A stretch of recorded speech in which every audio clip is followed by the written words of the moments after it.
everybody? Welcome into episode 109 of Two Countries, Two Americas, All Sports, the only sports podcast that discusses both Brazilian and American sports. 6 days away from Christmas. I don't know if we'll do another one before Christmas, so if we don't, we wish you all a very Merry Christmas. Obviously, Happy Hanukkah, Happy Kwanzaa, whatever you celebrate.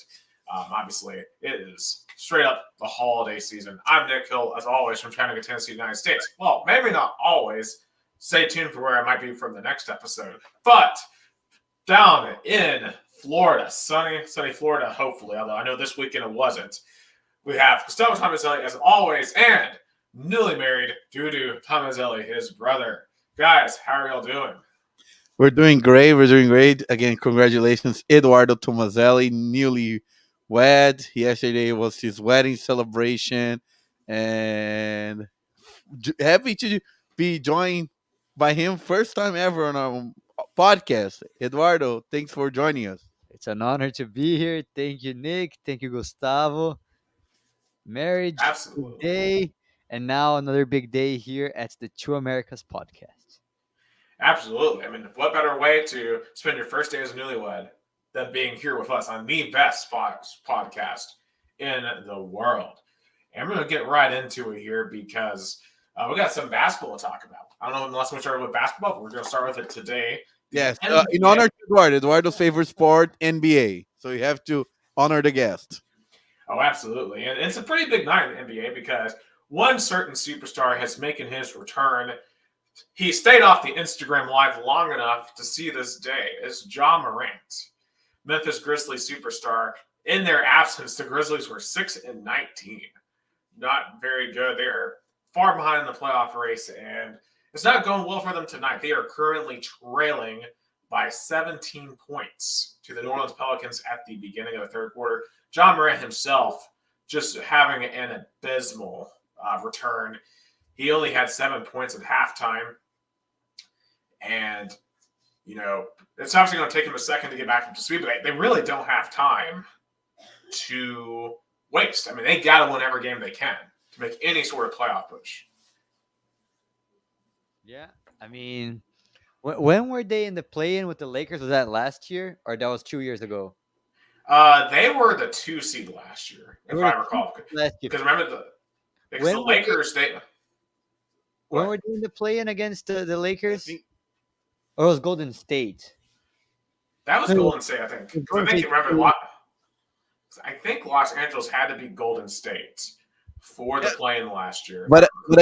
But I think his return is important, especially, as you said, the record is really bad, and and he definitely has been carrying the franchise for those years, especially when they were the number 2 seed. They were expected to at least make the conference final. They didn't make it, but it's going to take a while for him to return, especially he's not totally off the news. I mean, he had a trial a couple of days ago regarding another incident.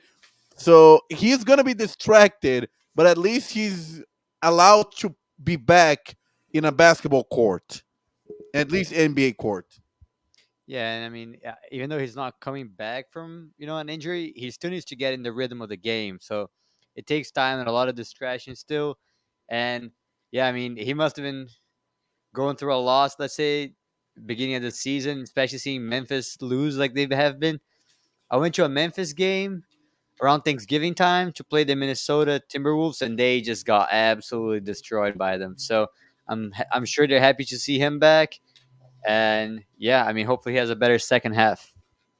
Yeah, and I think one of the issues for Memphis right now, too, is they just have had a lot of injuries. Steven Adams is their most important big man, and he's out for the year now. Marcus Smart, he's been hurt. He was supposed to be a huge asset to them, especially defensively.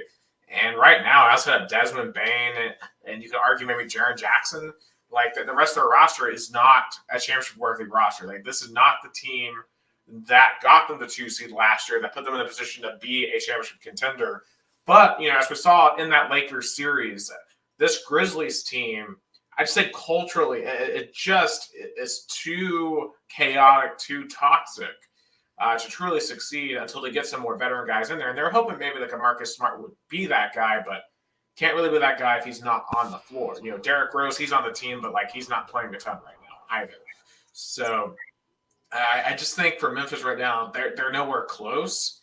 This season for Memphis, I think will relatively be lost unless you can make a run at that play-in spot. Now, if we take a look at the standings, in order for them to get back into that play-in spot, so right now the 10th spot is the Suns at 14-12. They are 7.5 games back, which is not insurmountable. We still have 4 months of basketball left. We still have 58 games.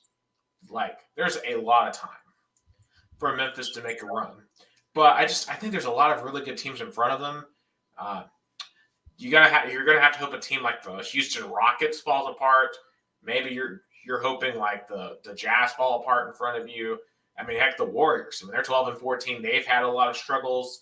They've had a lot of issues. I mean, Steph Curry literally had his first game without a three in 15 years yesterday. Which, I mean, just think about that, how shocking that fact is.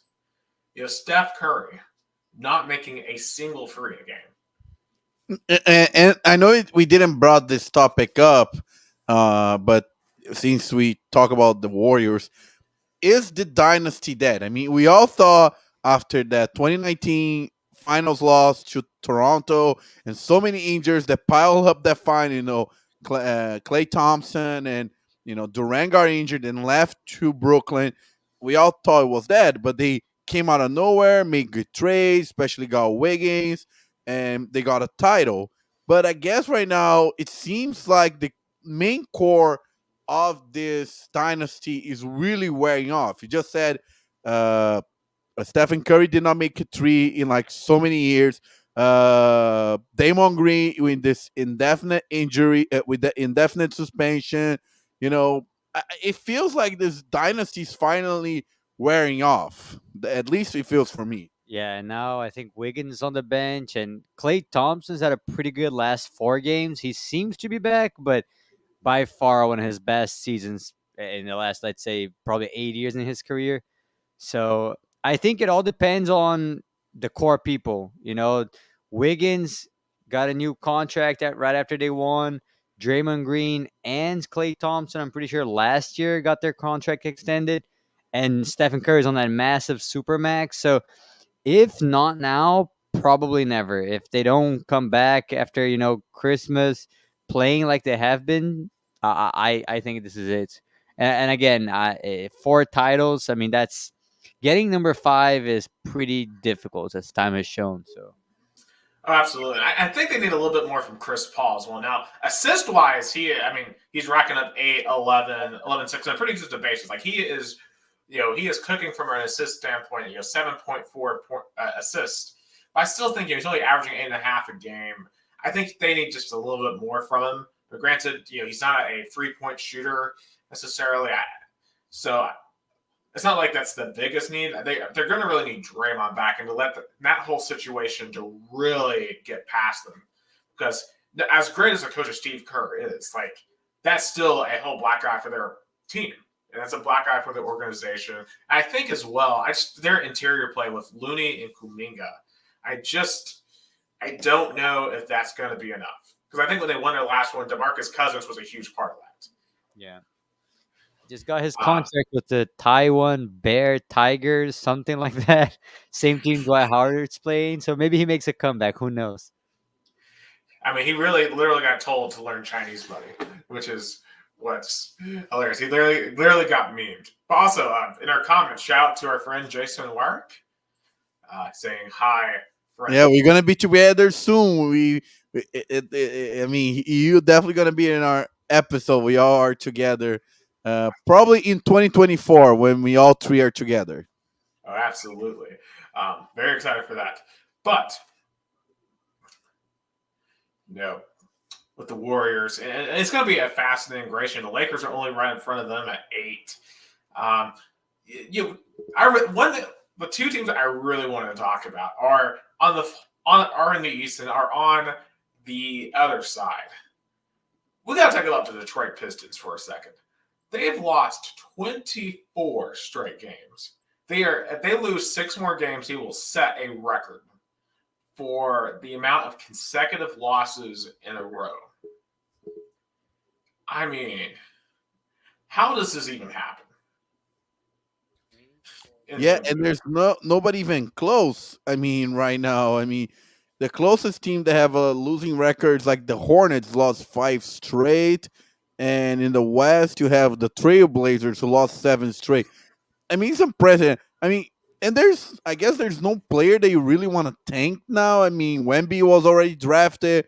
I don't see anybody coming from college basketball that is, being super valued. I mean, it's just literally probably, bad performance, really a bad core this year. Mean, that all I the one thing for those teams is just look at what OKC did in the last, let's say, 4 years to set them up. Because when you get to that stage when you're losing 20 something games in a row, and I mean, I saw some meme or something on Instagram that the last time they even made like a run for like getting close to the playoffs, where it was Blake Griffin was the star over there, and that feels like forever ago. So I just say get your draft picks, even if they're not great. There's still a lot of leverage for negotiation. It's tanking year for them for sure, and they're doing a damn good job of tanking.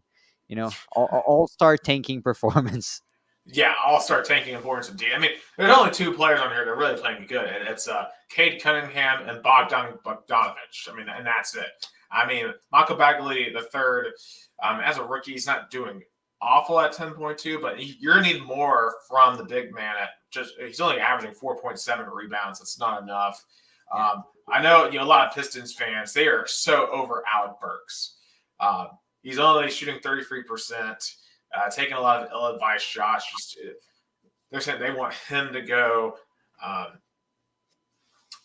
Yeah, it's just a bad core. In Ivy so far, he's not doing well at all. I mean, as a point guard, he's only averaging 2.7 assists, and I think what's even more alarming here is he's averaging nearly 2 turnovers a game. Like his ratio is almost 2 to 2. I mean, as a point guard, if you're going to be an elite NBA point guard, you can't have that happen. Yeah.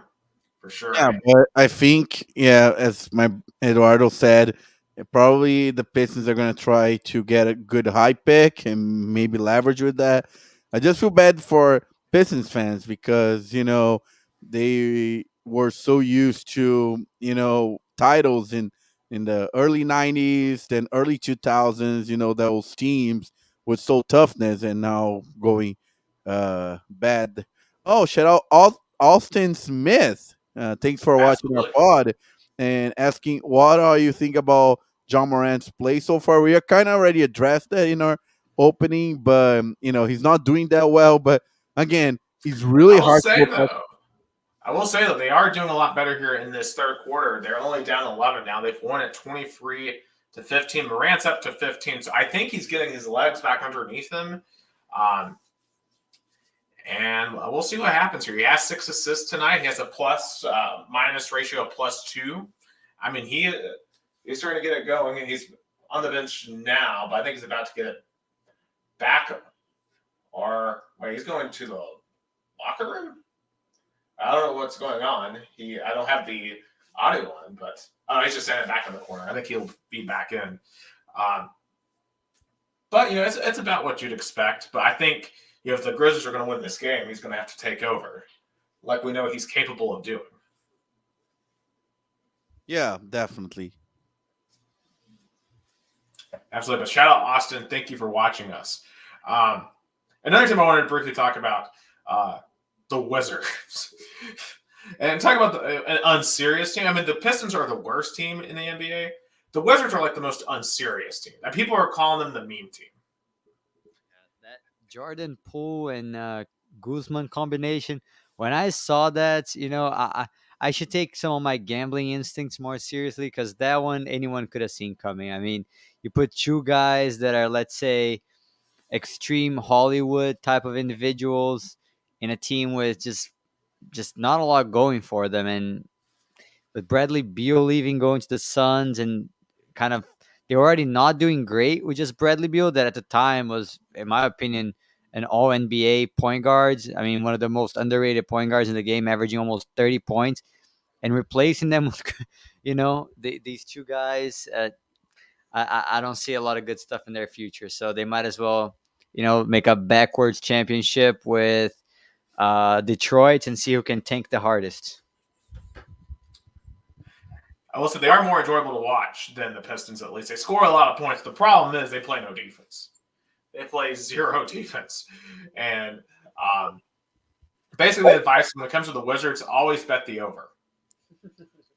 And and there were rumors that they might want to move to out of District of Columbia to Virginia. There are plans to build an arena in Alexandria, which is a city real. It's Virginia, but it's a city that it borders District of Columbia. Even the Capitals would have joined that. Yeah, it'd be Interesting. close to the Pentagon because that's where the Pentagon is over. It's over in Alexandria, over on Yeah, yeah, the near opposite the Ronald side. Reagan Airport. Yeah, I think that'd be a terrible move. Because here's the thing: if that happens, the only team left in DC proper is the Nationals. And I saw a lot of Washington folks online saying that it would be awful because a lot of people take the train in to downtown to go to the Capital One Arena. And also, what would happen to Georgetown? Because remember, Georgetown basketball uses the Wizards in the Capitals Arena too. Um, I think it's ridiculous that the Commanders play out in Landover, Maryland. They should be Oh, playing it's way so closer to far. the center of town too. Really it's really far out of District of Columbia. Like it kind of feels. It's so funny. Like when Baltimore and Washington play, it literally both teams from the same state. Yeah, I mean, Jason said it's 10 minutes down the street out of the traffic they'll manage. But the problem here is a lot of people aren't driving to these games. A lot of people are taking the metro train. That's Yeah, in that's Washington, true. D.C. It's one of the best metros in the world, the country. Yeah, yeah. When I went to DC, I went a couple of times back in 2019, and one of those times was to watch the Wizards play my Knicks, and it was so easy to get to the arena from that DC metro, especially it's so close to the metro station. But I guess fans will be upset because they'll change the way they access, and Metro DC, that tri-state area, is really, really busy in traffic. Really, really busy in traffic. Well, hopefully, I mean, if that does happen, let's just hope that that does not cause, let's say, an outrage by people in Washington, because as we know, that's not a good thing sometimes. Yeah, they know a thing or two about outrage. We need Dylan Becker's opinion. Our friend Dylan, Oh, he's a that's big true. Capitals That's true. DC native. Absolutely. Yeah, he likes both DC and Baltimore teams. So I'll be curious to see what he thinks about that because he knows that area more than I do. I just from the opinions that I have seen, a lot of them seem against. So, and you have to question it, like, what really is the need for the new arena? You always have to ask that. But a lot of those arenas from the Niners are being replaced.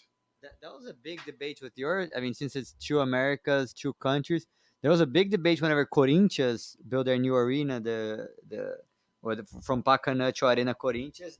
Would you say that that's somewhat similar to the situation? Yeah, that's true. That's a good comparison because Pacaembu was also very kind of downtown-ish area, very good location.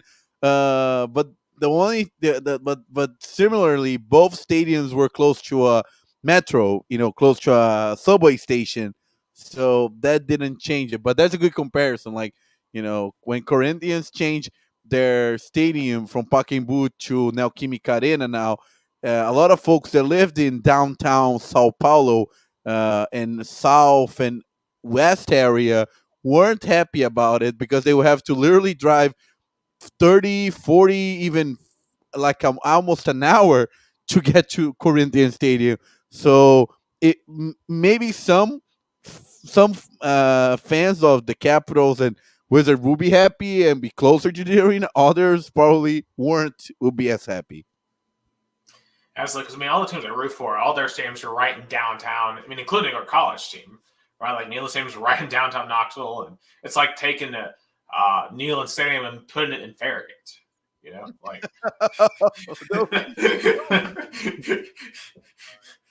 The amount of accidents on I-40 would just be unbelievable. Yeah, I-75 would be Could you beautiful. imagine it? Now that would cause a literal riot. Like, imagine Danny Black comes tomorrow. It's like, okay, we're moving Neyland Stadium to Farragut or Oak Ridge.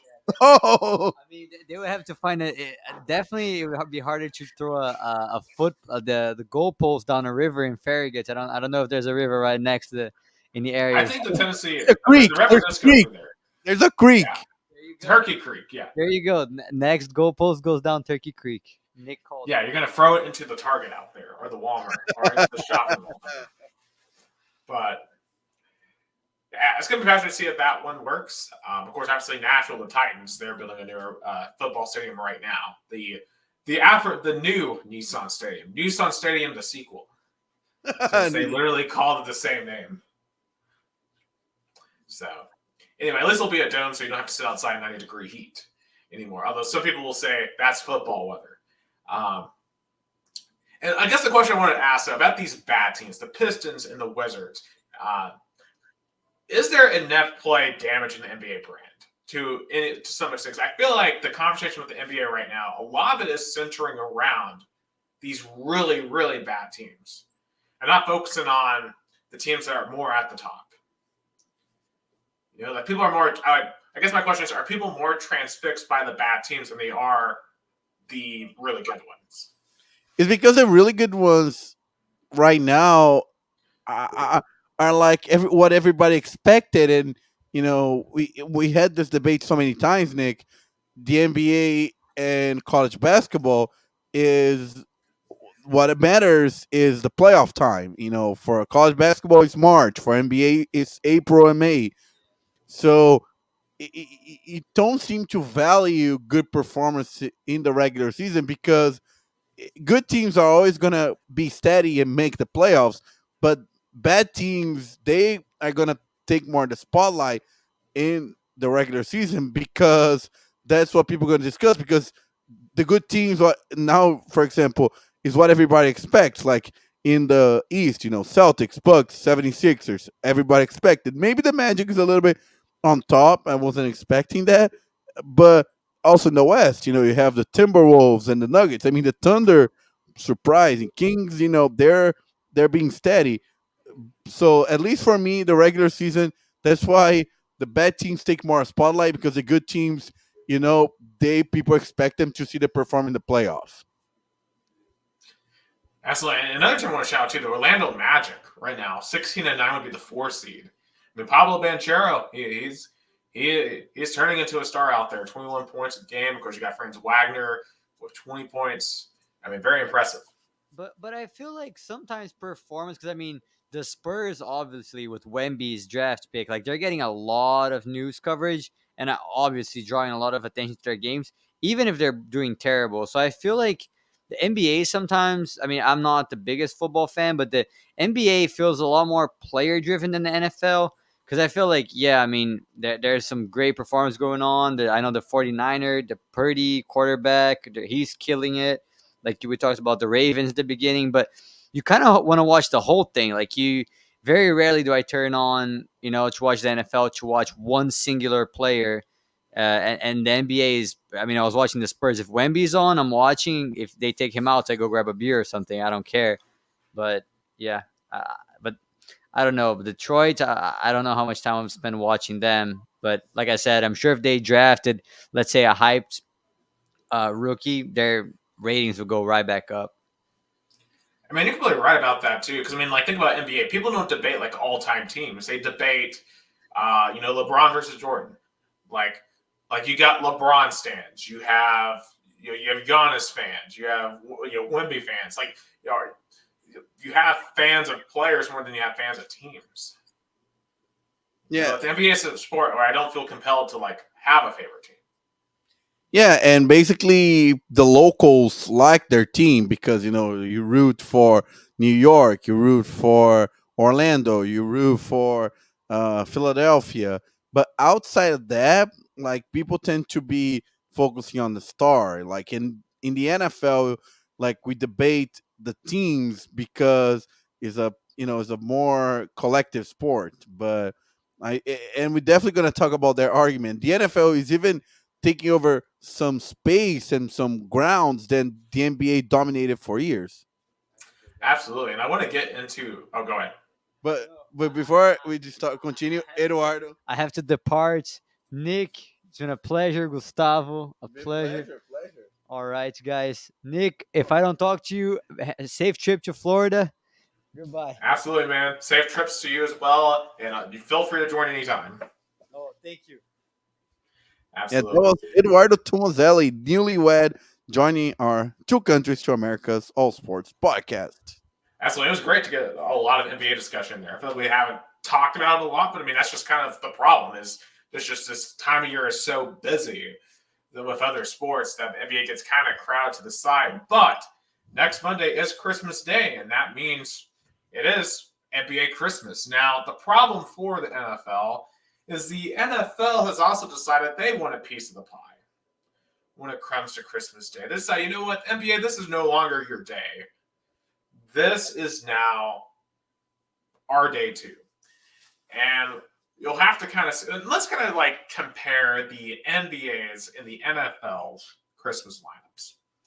All right, because I think this is fascinating to see which lineup is better between the two. So on the NBA side of things, you have 5 games. So at noon, you have Bucks at Knicks, 2 playoff teams right now. At 2:30, you have the Warriors at the defending champion Nuggets. At 5, you have Celtics Lakers, of course, classic rivalry. At 8 p.m., you have the 76ers and the Heat, interesting matchup. And then 10:30, you have the Mavericks at the Suns. All, I think, relatively interesting, pretty compelling games in their own right. The NFL, their 3 games, you have Raiders, whose playoff hopes we were kind of hanging on a thread, going to the Chiefs. You have 4:30, you have the Giants at the Eagles. But then the nightcap, 8:15, Ravens, 49ers, both the current 1 seeds. Who do you think wins out there in the lineup between NBA and NFL? I mean, the biggest losers is the family members of people who love Philly sports. First of all, because Philadelphia plays afternoon their football team and at night their basketball team. So the people who are gonna get mad the most is the people who hate sports and their family members are big Philly fanatics. You know, but jokes aside, I mean, the NFL, of course, is going to win because all those 3 games have playoff implications, especially the Monday Night Football one, where, the 49ers want to secure their first seed in the NFC. You have the Ravens, who's also competing for the division still, even though they are like they have a 4-game winning streak. They already clinched the wild card and the Niners already clinched the division. But I feel like again, the NBA they should have started their season on Christmas because there'll be opening. Opening day is always exciting, you know.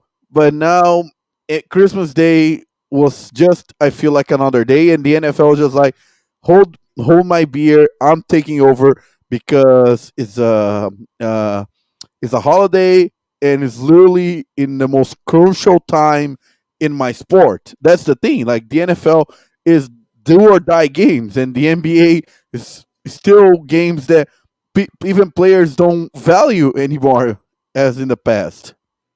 Yeah, I mean, if you really think about it, what at 8 p.m. is ESPN showing Ravens 49ers or 76ers Heat on ABC. They're showing Ravens 49ers on ABC. They're choosing that for their network game.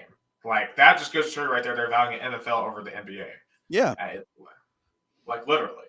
And they know they're going to get much more ratings. Now, I will say, just in terms of a pure viewing experience, I will probably be watching Celtics Lakers over the Giants Eagles game because I don't really have any interest in watching the Giants um, anymore this season. I know they've played better recently, but I don't think that's going to be that exciting of a game. While Celtics Lakers, I think with LeBron will be interesting. Yeah, I think the Knicks game is always interesting, especially now the Knicks is once again relevant, and Knicks against the Bucks are, is going to be a game that maybe have some like regular season like position implications, but I'm definitely Warriors Nuggets too is good. yeah.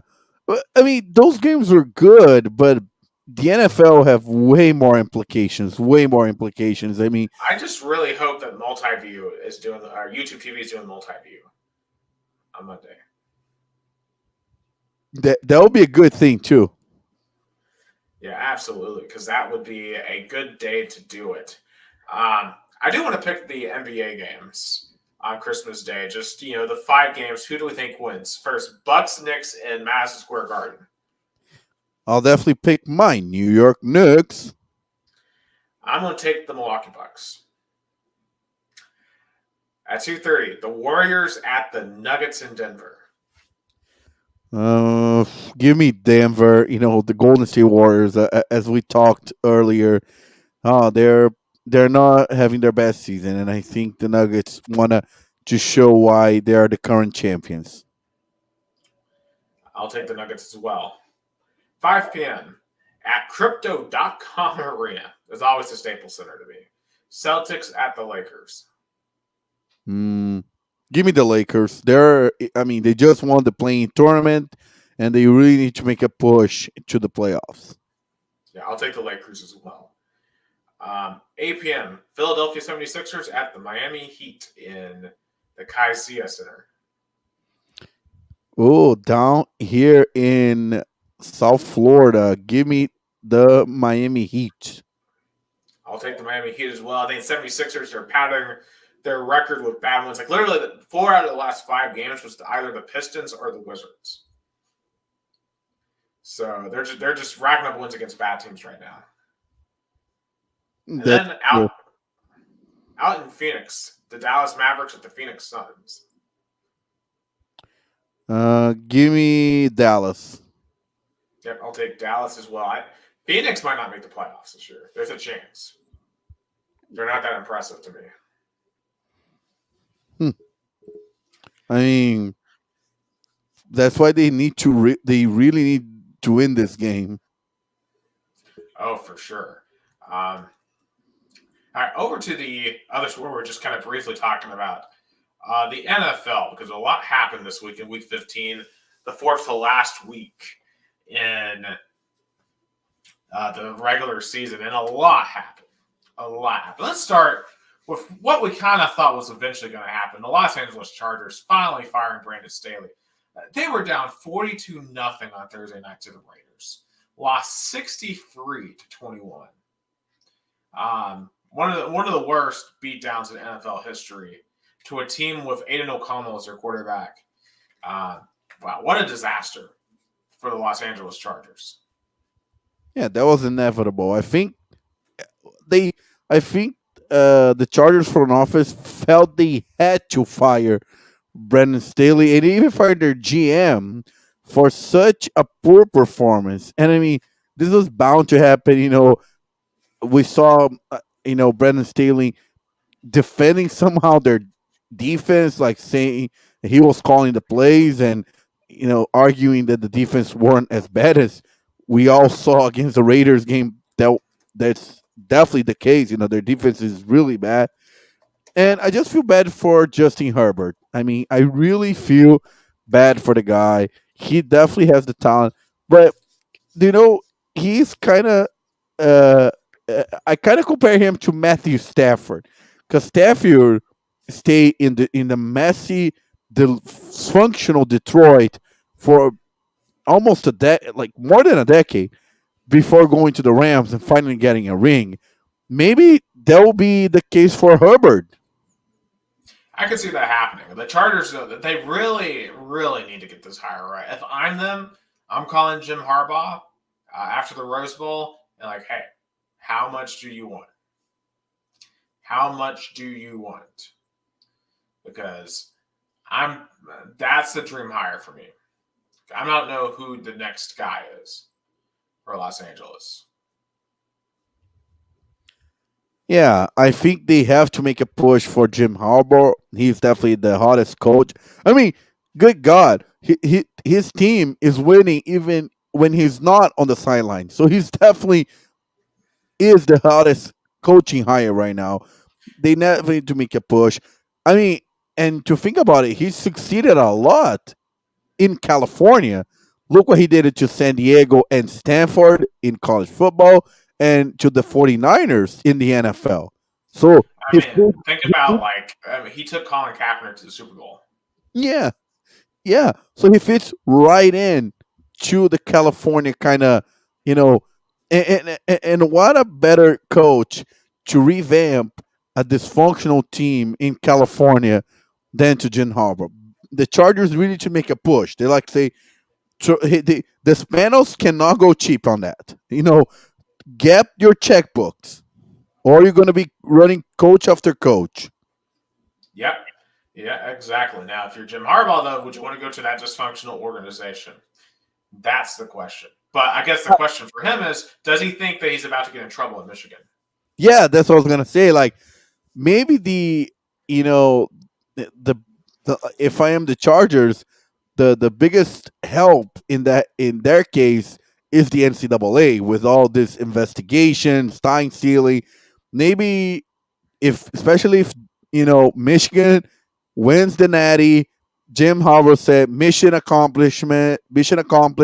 I got the title in college football. I finally won it all in college football. I can go back to the NFL because remember, as good of a coach he is, he never won it all in pro or college football. Yeah. And obviously, Stanford, you can forgive it. Stanford. But, the Niners, he had a chance. Couldn't get it done. Michigan is probably his best chance now. So we'll just have to definitely see. But he's probably looking at like a Pete Carroll, a guy who was his rival in San Francisco. And he's thinking, I want to be that guy. Because Carroll won it both in college. Okay, well, redacted, but I don't care about redacted. He won. I mean, nobody's gonna. Ask Jason. Redacted tells me nothing. You still won the championship. Like Louisville won the 2013 basketball championship, and everyone knows it, no matter what the NCAA tells you. But he wants to be Pete Carroll. Pete Carroll won both at USC and in Seattle. He's got a ring in both. Actually, I think USC. Well, no, USC just has the ring in 04 because they lost in 05 to Vince Young. And they didn't get to play in the national title game in 03. So, wait. Oh, I might be wrong on that. Let me double check. No, LSU won in 03 over. Yeah, that was Nick Saban's first title. Yeah, so because USC was undefeated in 03, they just didn't get a chance to play for the title. Yeah. And arguably that 03 USC team probably would have beaten LSU, but that's neither here or there. But yeah, definitely, Jen Harbaugh looks at Pete Carroll, mirror him, and definitely he feels he owes to have a success in California, and the Chargers have the quarterback, have a decent pieces in O line and defense, but I mean, Brandon Staley definitely was bound to get fired. He was the front office is going to do it after the season was done, but being embarrassed in a standalone game makes things even worse. Yeah, I mean, Staley was just too much of a hard ass, man. Like the dude, tried to act like he was smarter than everyone else, and at the end of the day, he looked like an idiot doing it. Like he was trying to fight reporters the past couple of weeks, and it's just like, dude, show some humility. Like own the fact that you're struggling. And maybe you can get through it, but the dude he did not have the personality to pull it off. And remember, his calling card was supposed to be defense, and it just didn't work. So good riddance. And hopefully the Chargers can get a good coach so Justin Herbert can start winning some playoff games. Um, okay. Bengals. The Bengals on Saturday. What a game this was. Saving their season. Miraculous comeback against the Vikings. They really couldn't do anything for the first 3 quarters. The Vikings had like an 8-quarter touchdown list streak going on defense. I mean, they were doing great. But Jake Browning turned it on. T. Higgins made one of the craziest catches I've ever seen. I saw that. Shout out T. Higgins.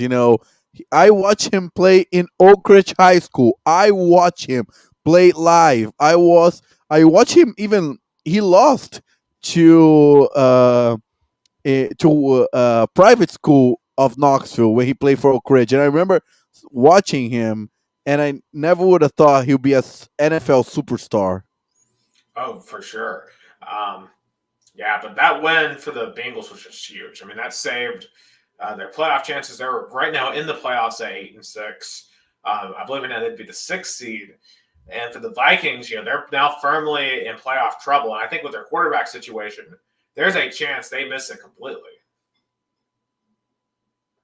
And the whole thing is good news for the Lions because the Lions will easily win the North.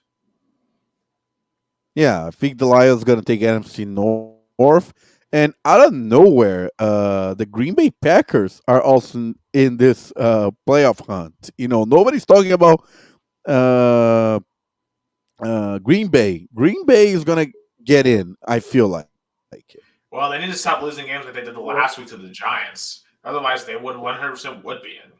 That's the reason why they're not technically in right now. With their 6-8 record, when you look at the 7-7, Seattle, that big win last night helped their chances. Like the Eagles. What's going on with the Philadelphia Eagles right now, man? I excuse the last 2 losses to them being fatigued, but now a loss at Drew Lock-led Seattle. I mean, serious red flag for Philly. Yeah, Philly cannot catch a break. I mean, but also their schedule has been brutal. I mean, of course, it's not easy to play Seattle on the road. I mean, if this game was in Philly, it would have been another story. But at Dallas, but the problem was losing by double digits to San Francisco at home. That was for me the troubling game. But now I think they're gonna get back. They're gonna face twice the Giants and Cardinals. So I think they're safe. They're probably gonna win the division, which means Dallas is gonna play on the road in the wild card, which I don't know. Not good results for Dallas. I mean, Cowboys meet the Vols when it comes to meeting on the road. I mean, like seriously, like who's worse, the Vols on the road this year or the Cowboys on the road? Because man, it's been bad. I mean, 33 to Buffalo. Now I picked Buffalo to win this game. I didn't expect them to win at 30-3. Yeah, but what one can argue is like, oh, but they got good wins on the road against the dysfunctional Giants, the dysfunctional Chargers by a field goal, and also it was a road / almost home game against the Chargers, and then Carolina Panthers also, worst record in the league. So those 3 losses in the season were on the road, and definitely the most troubling one was a double-digit loss to the Cardinals. Yeah, I mean, okay, here was Dak's stat line from Sunday. 21 to 34, 134 yards, no touchdowns and an interception. MVP Dak still? I mean, if all the games were in AT&T Stadium, maybe. Yeah. Also, I do want to note real quick. The Grizzlies have made it a 4-point game halfway through the 4th quarter.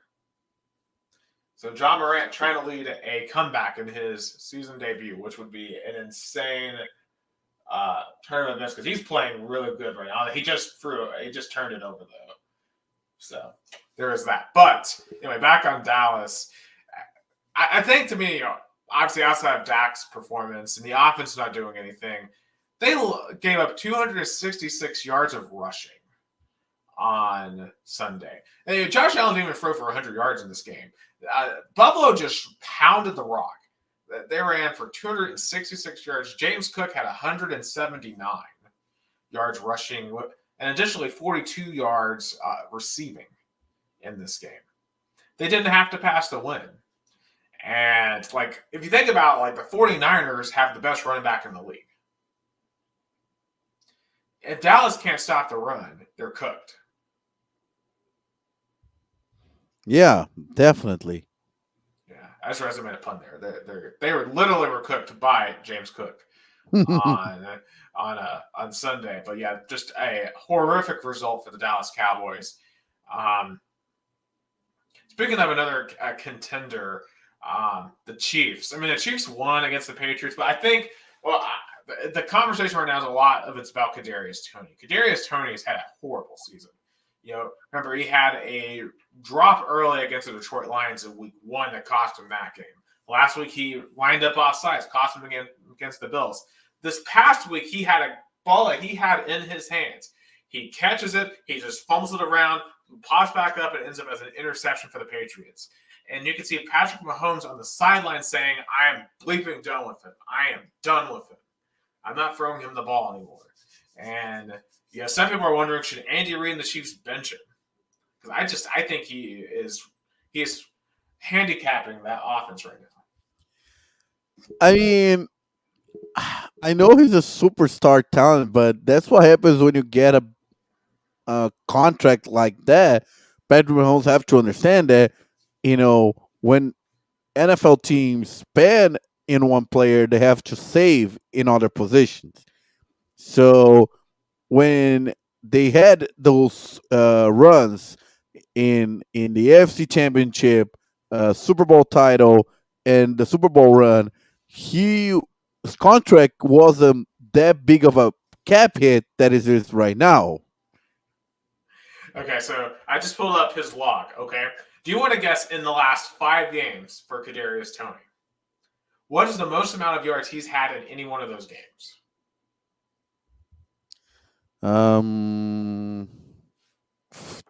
20? Okay, you're close. 25 against Buffalo. In the last 5 games, he had 5 yards on Sunday against the Patriots, 25 yards against the Bills, nothing against the Packers, 12 yards against the Eagles, 18 yards against the Dolphins. Like literally nothing. He has 169 yards rather all year.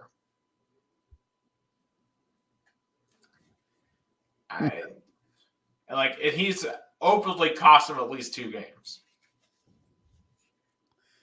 Yeah, it's unbelievable. Yeah, it's unreal that guy's still getting time or getting playing time. It's awful. Speaking of coaches that haven't been fired, but I don't know how they weren't. Arthur Smith. You lost to Carolina in front of no one. Now, granted, I called this too. Remember, I said Carolina would win this game because it just felt like a game Atlanta would win. First of all, I'm mad that I'm not near Charlotte because I miss going to NFL games. I mean, Tampa Bay tickets are kind of expensive, so I almost thought about driving to Charlotte because there were rumors the tickets were like 50 cents. Yes, they were 45 cents. Wow. I mean, I don't think it would have been worth it. I think the only would have been worth if you needed to take some kids in need, like you were had a charity, you take a whole bunch of kids for a really low price and let them experience an NFL game. That's the only way I would have justified going to that game on Sunday. Just for myself, no. Not in that weather and not for those teams. And maybe if you're like a really diehard Carolina fan that has never had the chance to be there, but even then, right. Or you were one of the sad Atlanta fans that made the drive up. Oh, that's not that far. Imagine those fans. You're like, yeah, the tickets were cheap. My team is on a playoff hunt. We're gonna win it. Imagine driving back after standing there on a really bad weather seeing your team lose to a tanking team and be like you must be really mad. Yeah. So just a little bit of an update here. It's now 108-107. John Morant now is up to 28 points. Just saw a TNT graphic saying this is the most points by a player who's missed 25 straight games ever in their return. Yeah, I mean, I guess he's really making a good performance. But back to Atlanta because you know if Atlanta would have win, they would have definitely be controlling their own destiny in their division. But now it looks like they're out because the Saints and Tampa Bay, if both win this weekend, they match up each other. Oh, gosh. They totally would. What a game that would be. Yeah, that's true. Too bad it's at least for me it's too expensive. Maybe going to this Sunday's game against the Jaguars, but I guess Trevor Lawrence won't be playing. But shout out to Baker Mayfield. What a comeback. Showing that because he showed that he can play when he went to the Rams, even without learning the playbook, had a really great Thursday night game. So he's showing the dude's showing without any flash, quiet. He's carrying a team to win the division where nobody thought would have been possible. Right. And I say no, it's a weak division, but still, they're getting it done. And you have to give them the credit for that. And they just got to keep on. The Saints are right there at 7-7 as well, so they just got to find a way to stay in front of them. Yeah, because everybody thought at the beginning of the season the Saints would have been the favorite, especially after making a run to get their car. Their car is not being loved by the fans. No, they don't like him at all. They'd rather Taysom Hill play, that's for sure. Speaking of unit the fans don't like, the offensive line for the Titans. I mean, these guys, this might be the worst offensive line I've ever seen in NFL history. Their ineptitude finally got Will Levis hurt, which just was inevitable. It was coming because, they can't block. They can't block air. Andre Dillard might be the worst NFL player I've ever seen. It's just bad. Like, I would not hurt my feelings if they replaced every single one of those players this offseason. Would not hurt my feelings. I hope they do. I want new faces on that line next year. It's bad. I mean, it's ruined the entire season. If we just had a competent offensive line, frankly, we would be in the playoff hunt. That one unit above anything else is why the Titans have failed this season. Why they're 5-9. They are so bad it just screws over the entire offense. Like Derrick Henry can't do anything. That we have no running game. We can't run the ball. And then you're putting your rookie quarterback in just awful positions because he doesn't have time to throw. The offensive line, I think, by and large, is the reason why the Titans failed this year. And it's embarrassing and ridiculous that the Titans can't field a competent line at all. When for years and years they had really good offensive lines. They need to invest heavily. They need to get some free agents, do some trades, get some draft picks, do whatever you need to do. I need at least 3 new starters on that line in September. Yeah, it's definitely something that Mike Vrabel is gonna get pressed on, and if probably there weren't improvements in that area, then definitely he'll be in the hot seat. But it's sad to see the Titans are eliminated this weekend. That was definitely sad, even though it was bound to happen. Oh, yeah. I mean, it was going to happen. It's kind of funny they got embarrassed or kind of got eliminated at home, rocking the Oiler blue against Houston. I mean, great karma there, guys. Now, granted, I used to do that all the time in Madden, but that's a video game. Whatever. You were tempting fate. And then to lose at home to the Texans, who weren't even playing their starting quarterback. I mean, your last 2 losses are to the Texans and to the Colts, with both of their backup quarterbacks at home. That's just that's a season in a nutshell right there. There are 3 games: the Saints, the Texans, and the Colts that you should have won that you didn't. And if you flip those games, you did be 8-6. They would be 8-6 right now, and in the playoffs, or at least on the playoff bubble hunt. But they're too inept. They're too inept up front. They're too inept from a play calling standpoint. Like Mike Vrabel's excuse of, we have to establish the run. But like at a certain point, you had to realize the run wasn't going to work. It wasn't going to work, and you needed to give yourself every chance you possibly could to try to win that football game, and you just couldn't do it. So I'm glad they eliminated themselves. Maybe we'll just lose out and tank, like I've been calling for weeks. I like your comment, and wow, what a show! Another guest. I'm doing my favorite thing, crashing your podcast. Absolutely, and you came at the right time as I heard the word crashing the Titans. I heard the word Colts and I was summoned.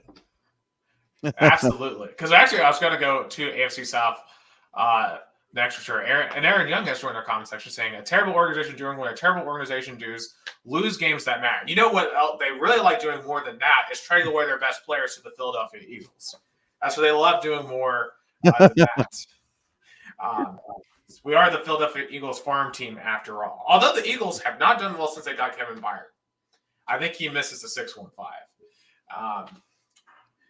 But I digress. At least he'll be going to the playoffs. And This is what the Tennessee Titans get for pulling the stunt that they did with the Oilers uniforms against Houston. They deserve that loss.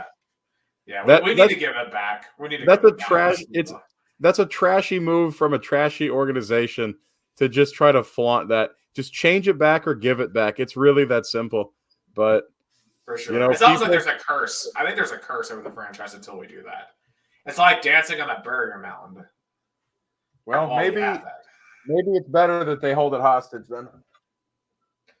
Maybe so. Man. But anyway, what I don't understand about the Tennessee Titans is why they didn't trade Derrick Henry already. Derrick Henry should have been traded at the deadline. He's burning a hole in your pocket. What is your GM thinking? Yeah, I mean, and Tajay Spears is the more effective runner right now on this team. He's the more effective running back. He's actually a receiving target. And I think moving forward, if we're smart, ground and pound style, we're just not going to do that anymore. Like that's just not. We're naturally evolving. Like especially with Levis, and especially with some of our picks that are coming up. If I were running things, I'm moving it away from the ground and pound because we're not built to do that anymore. Like we were back in 2018, 2019, back when we were on a run. And the Memphis Grizzlies just took the lead. Oh my gosh, Ja Morant with 1:20. Wow, he is really shooting it up today. Just out here. Wow, out here shooting his shot tonight in New Orleans. He's gonna really be going on Instagram Live right here. 9-1 run. Oh no. Yeah, but man, this is great. Well, it's a tight game now. This is actually a super interesting game here. Aaron Young says the Titans GM is hanging on to Derrick Henry like a kid who peaked in high school hangs on to their high school success.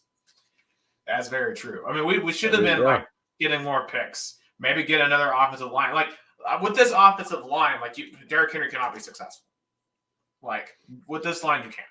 It's just literally impossible. Like the only running back that would be able to do anything behind this line is like Christian McCaffrey, and that's because he's just far and away like the best running back. But even then, like this line is that bad.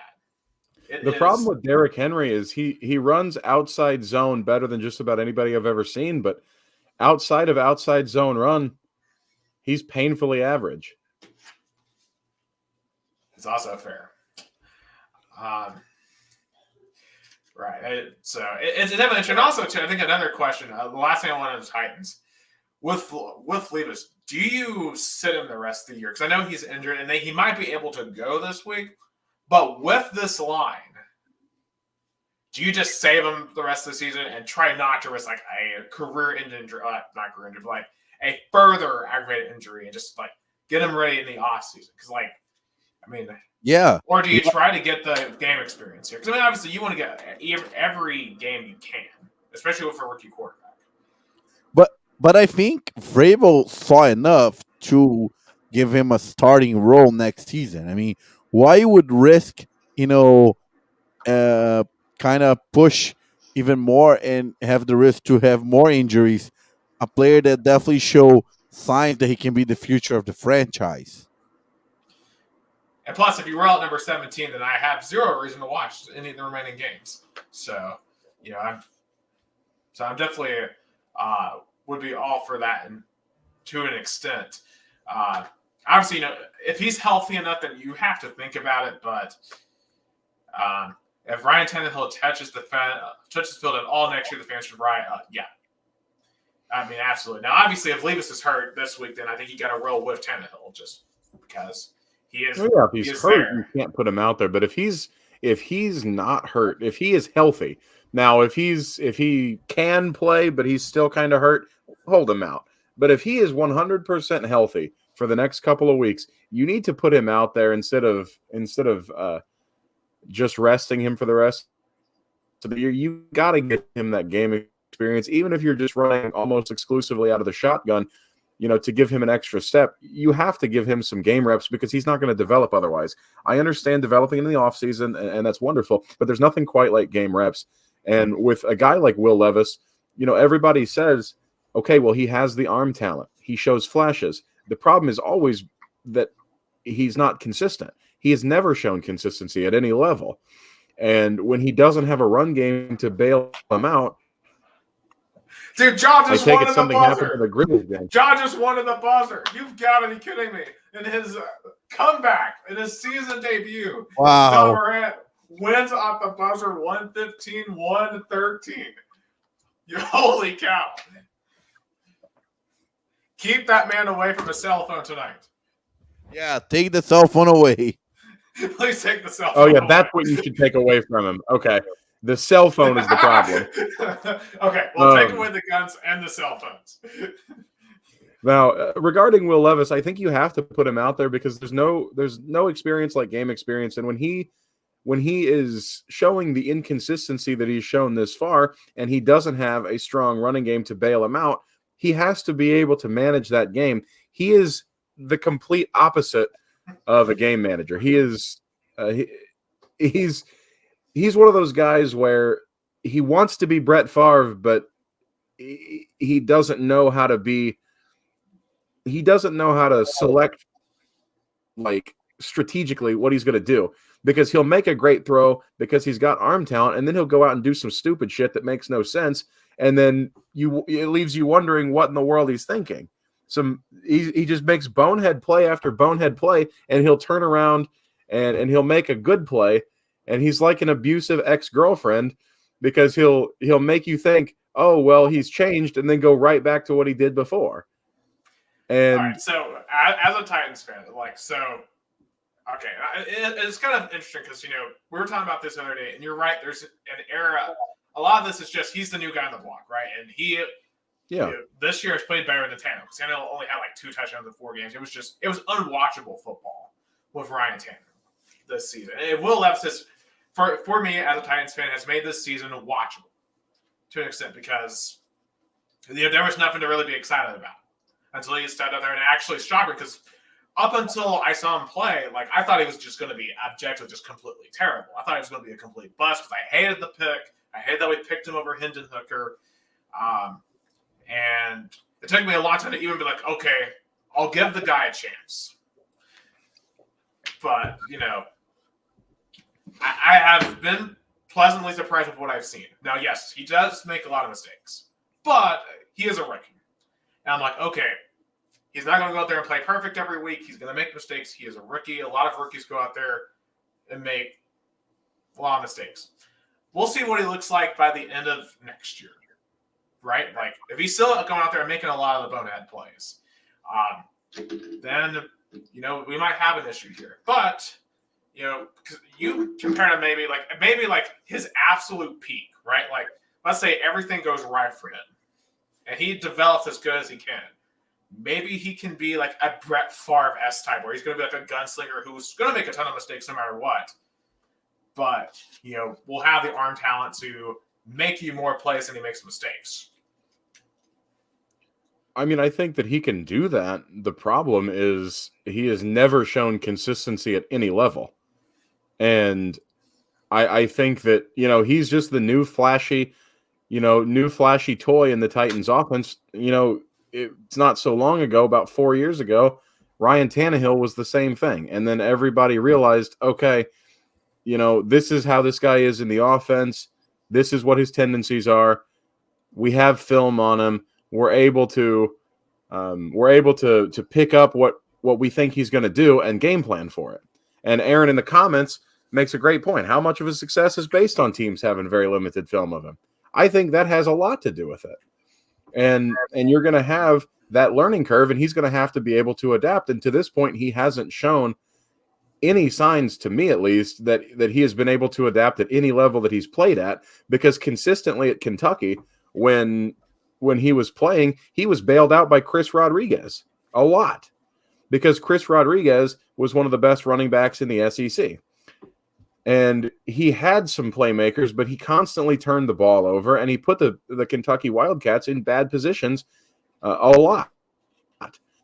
And, like I said, every once in a while, he would make a ridiculous play, and he made made plays well enough. He was able to, win some games.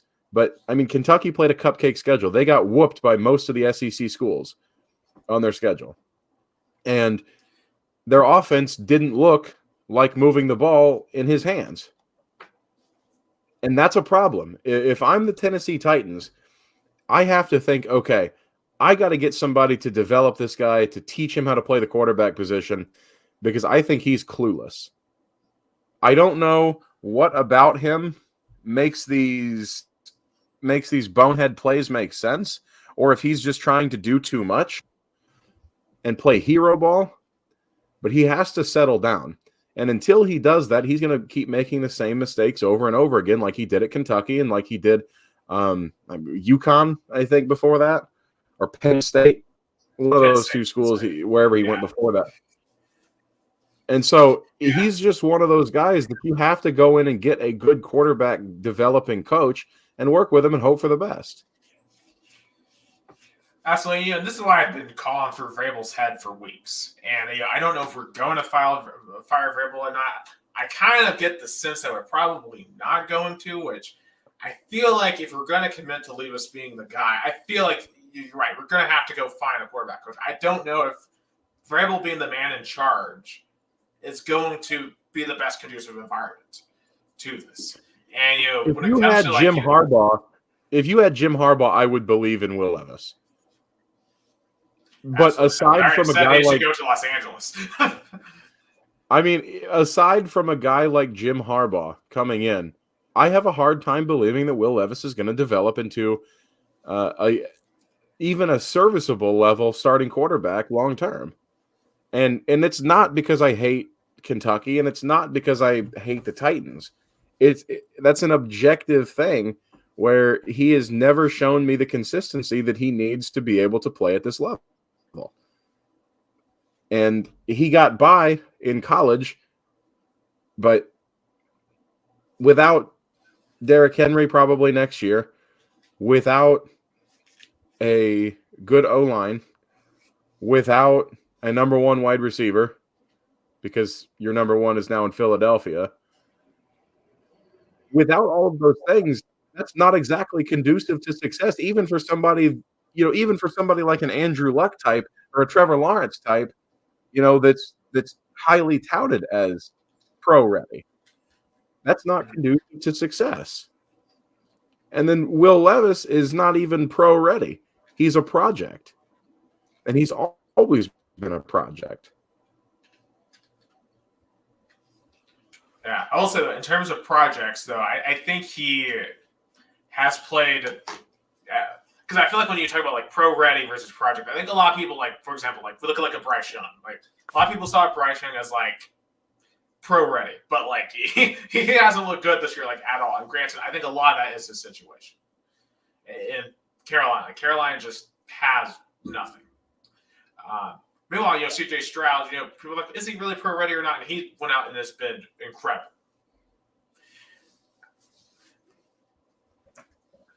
I don't know. And obviously, I'm looking for any reason to be like, okay, I believe in the guy.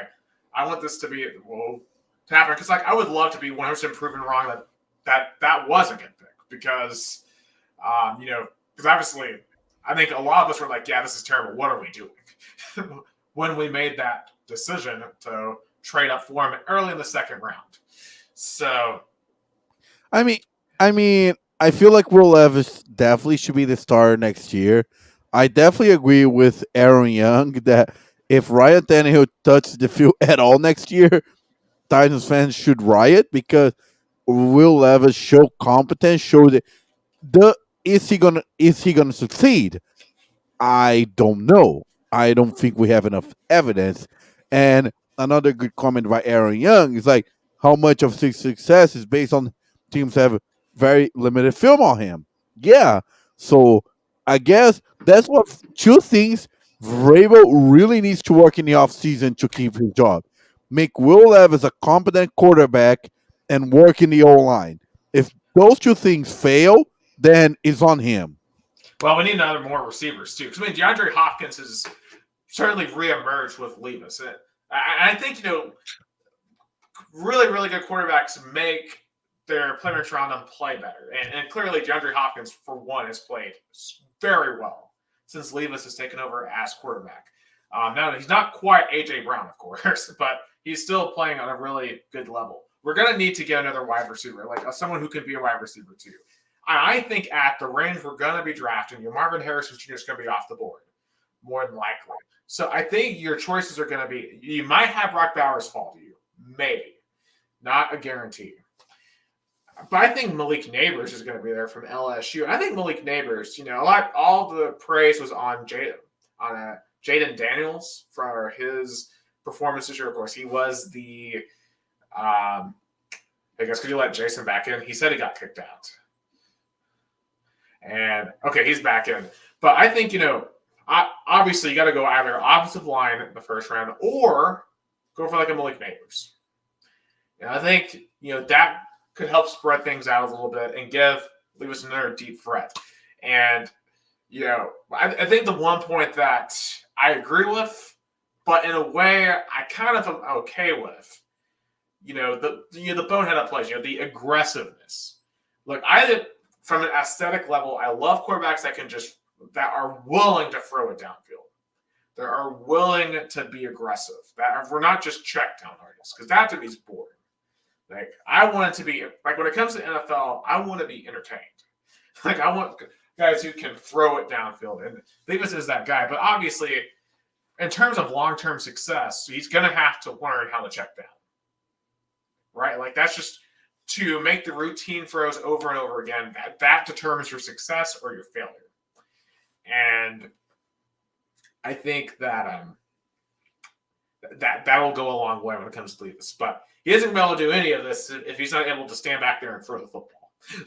And so the offensive line right now is a huge, huge issue that I think will take a little while to be fixed and may need some different coaches to be brought in to fix as well. When Jason gets back in, I want to launch into the AFC South. Oh, no, Jason. All right, back. Can you hear us? All right. What did I miss? I apologize. God, my bad. My internet actually crashed. Sorry about that. Oh, no, you're good. I basically kind of said, I guess in response to your point about, I guess the dumb plays, right, that he makes. And part of the dumb plays too is obviously his over aggressiveness. And how, just from an aesthetic level, like, I love the aggressiveness, but, like, he's going to have to tone it down because while checkdowns aren't as exciting to watch, every quarterback has to check down. Like, you have to check down. You have to learn how to.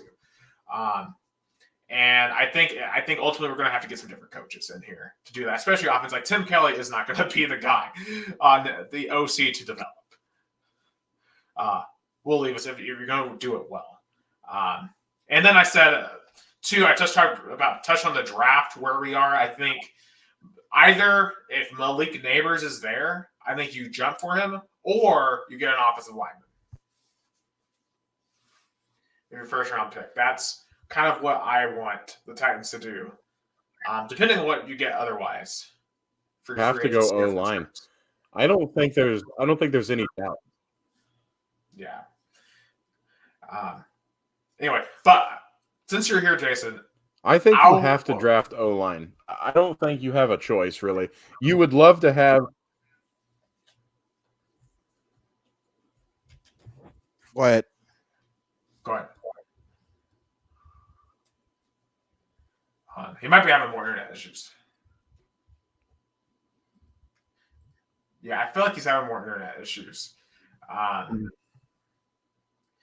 Yeah. So anyway, we'll get back to him when he's able to reconnect.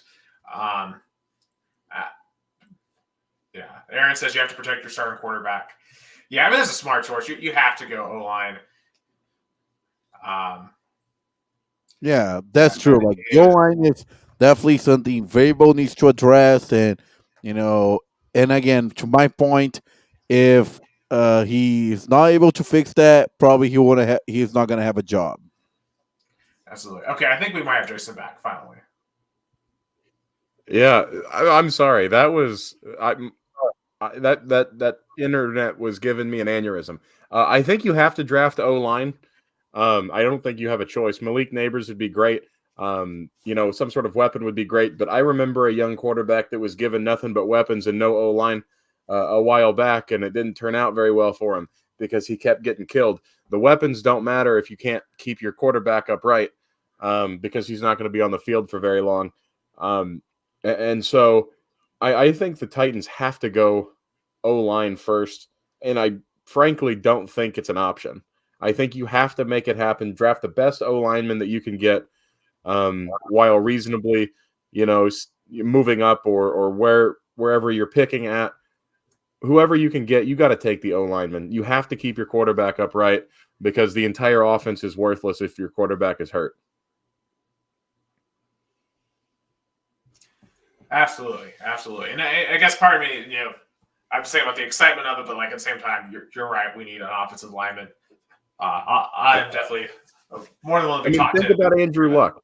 Andrew Luck got nothing but weapons all the time. He had all these different guys, 2 different tight ends, Kobe Fleener and Dwayne Allen, had T.Y. Hilton, had all these different guys, Dante Moncrief, nothing but wide receivers. And look what happened. He got killed because we had no O-line. And you don't want to see that happen to your quarterback. If Absolutely. You have a and obviously Levis is not Luck. I mean, Luck was way ahead of Levis was this time of year. But, of course. But you don't want him getting hurt like Andrew Luck. Andrew Luck is a prime example. Joe Burrow is a prime example. He has all these weapons. He's got the pride of Oak Ridge, T. Higgins. He's got Jamar Chase. He has all these dudes and no O-line, and he keeps getting killed. And you can't do that. It is not a formula for success in the NFL. And Aaron says, I think T.Y. is the only player that would actually consider an actual weapon, though. I mean, Dwayne Allen, Dante Moncrief, and Kobe Fleener were all pretty crap, but that's a testament to the terrible GM that was Ryan Grigson. But you said you wanted to hop into the AFC South. Let's do it. Oh, absolutely, because everyone else that's not the Titans are very much alive in the playoff race. In fact, we have a freeway tie at 8-6 between the Jaguars, the Colts, and the Texans. I mean, Jason, first and foremost, weeks ago, you were telling me that you believe that the Colts were in tank mode, that we need to tank the season. We're sitting here at Christmas week, and you guys are not just in the playoff race, you're in the division race. Just talk about kind of like, how are you surprised by where the Colts are right now? I am, and I don't know that I should be because Gardner Minshew has proven that he is a serviceable starting quarterback in the league. Michael Pittman has taken an incredible stride to become, at least getting towards becoming a number one. He's in a contract year, so I completely get that. Josh Downs has been a revelation for the Colts as well. You have solid tight end production around the board. You have elite production from your running backs, Zach Moss and Jonathan Taylor. And I think the biggest surprise, though, has been the effectiveness of the Colts defense. The Colts defense is top 5 in several metrics, And you're still having people complain that Gus Bradley is a bad defensive coordinator, because he really is. And it's not that he doesn't know what he's doing. He's just too stubborn to adapt. And to think we have this defense that's so effective, and you're still playing with, Gus Bradley calling the shots. Imagine how good this Colts team would be with somebody that was able to adapt. And so I'm surprised, but the talent has always been there. It's just, I'm a little surprised that, the Colts were able to put it together. Shane Steichen has done a tremendous job making this offense click, even with Gardner Minshew. I think moving forward, you have to, invest all of your time into Anthony Richardson. But people are talking about, okay, well, we can trade Gardner Minshew for this and for that. I think you should keep Gardner Minshew. I think you got to keep him at this point. I think he is worth more to your team than anybody will trade you for him. And in a quarterback-driven league, it's good to have multiple guys that can start. And look at all the quarterbacks in this league that have gone down this year. Over half of the starting quarterbacks in the league have been hurt this season. Now more than ever, you need a competent backup quarterback that can win you some games. And Gardner Minshew has done just that by, taking care of the football for the most part, and then just taking what the defense gives him, being a game manager. Absolutely. With Anthony Richardson, the style that he plays, I mean, there's a good chance he might be hurt quite a bit. With the hits that he takes. And yeah, the very first game that he played in the NFL was against Jacksonville, and he took a hit in that game that kind of shook him up a little bit, and he ended up, I believe, coming out of the game for a little while.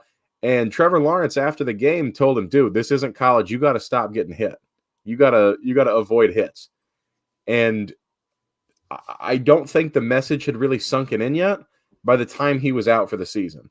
And now I think, okay, he's missed over half of his rookie season now. I think the message is clear. You got to stop taking hits. And if that means, you run less and you slide more, so be it. Protect yourself. Anthony Richardson has all the arm talent in the world, and he has escapability. But you don't want to just be running, RPOs with him constantly and having him, just take hits for no reason when it's, 2nd and 3. You don't need that. Now, if it's a game-winning situation, sure. But you got to keep those to a minimum. And I think I like the aggressiveness, but at some point you got to play smart. And it's the same thing that people say about just about any rookie quarterback.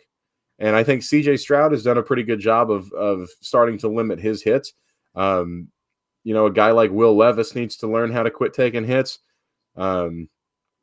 Even guys who have been in the league a couple years, Justin Herbert, Joe Burrow, those guys take hits a lot. And Josh Allen is another good example.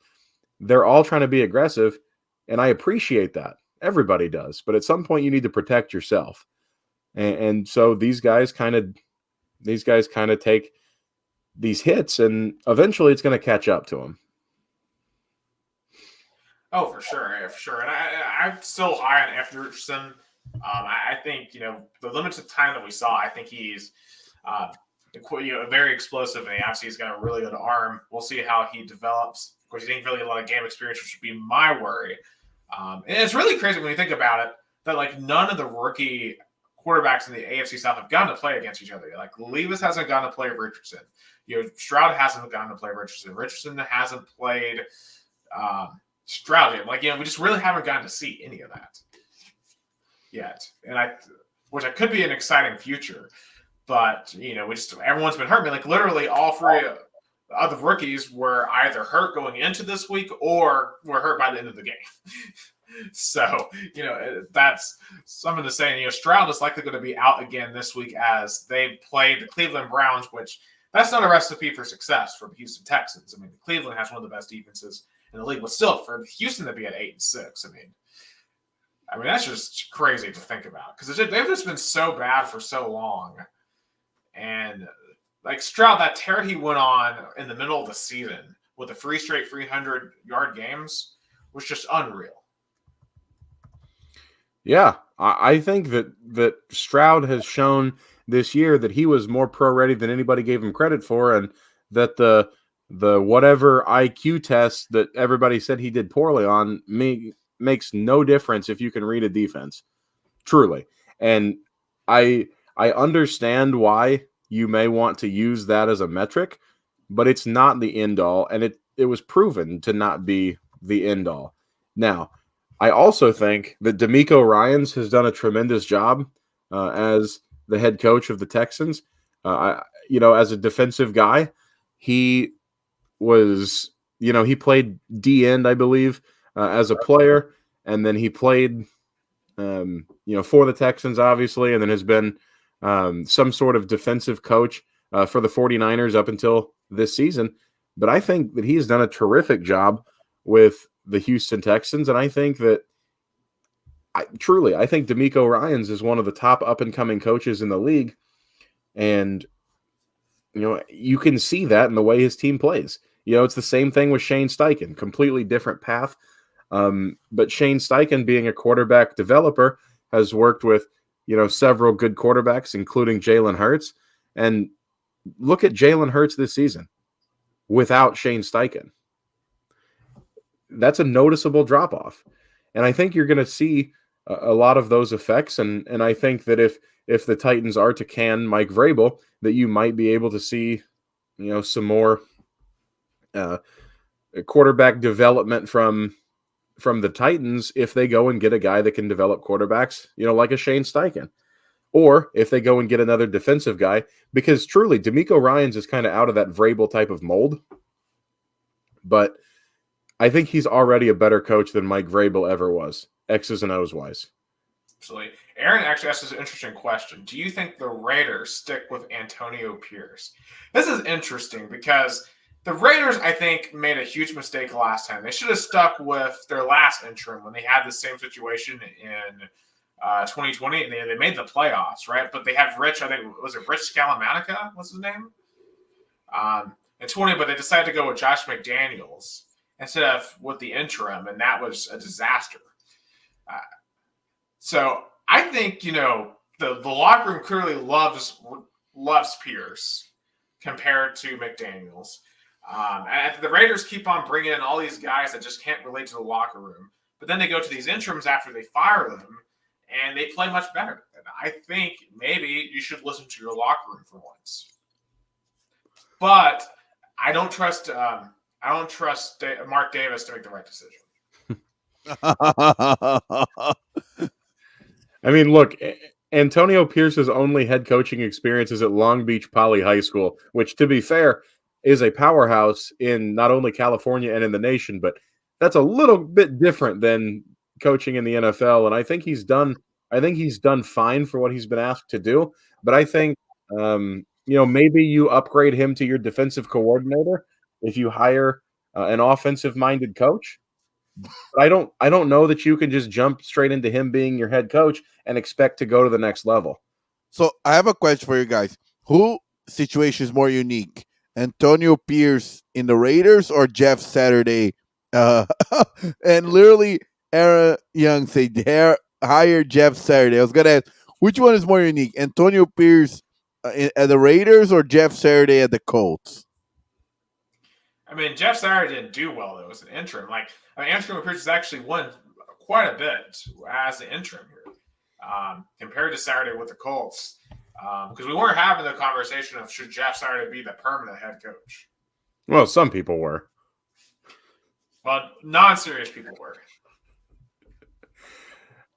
Look, I think the more unique and the tougher situation was Saturday, only for the reason that the Colts were in a much worse spot. But I think he did exactly what he needed to do, which was go out there, rally the locker room, and tank. And because the Colts needed a high draft pick to draft one of the top quarterbacks, did that. All right, cool. See you next time, Jeff. And I think that he came straight from high school. Antonio Pierce, at least, was the linebackers coach on the Raiders and has been coaching in the NFL for 2 seasons now. And then also was the defensive coordinator, I believe, at Arizona State.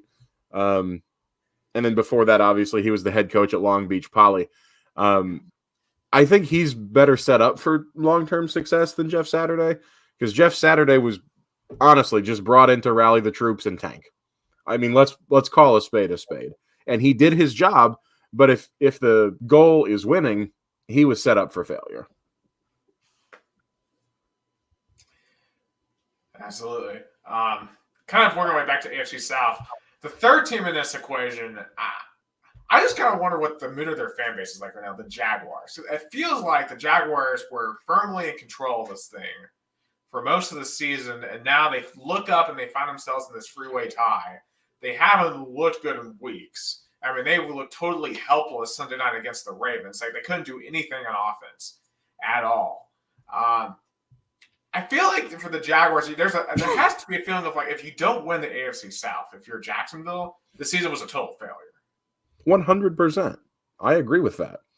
I don't think they will either, because with Trevor Lawrence hurt, if he doesn't clear concussion protocol this week, the Jags are in trouble. CJ Beathard is not a good quarterback. They don't have a running back that they can just rely on constantly to be able to move the football. I mean, Etienne is fine, but you need to be able to establish him by establishing the pass game first. He's not Jonathan Taylor. He's not Derrick Henry. He's not Christian McCaffrey. He's not one of those guys.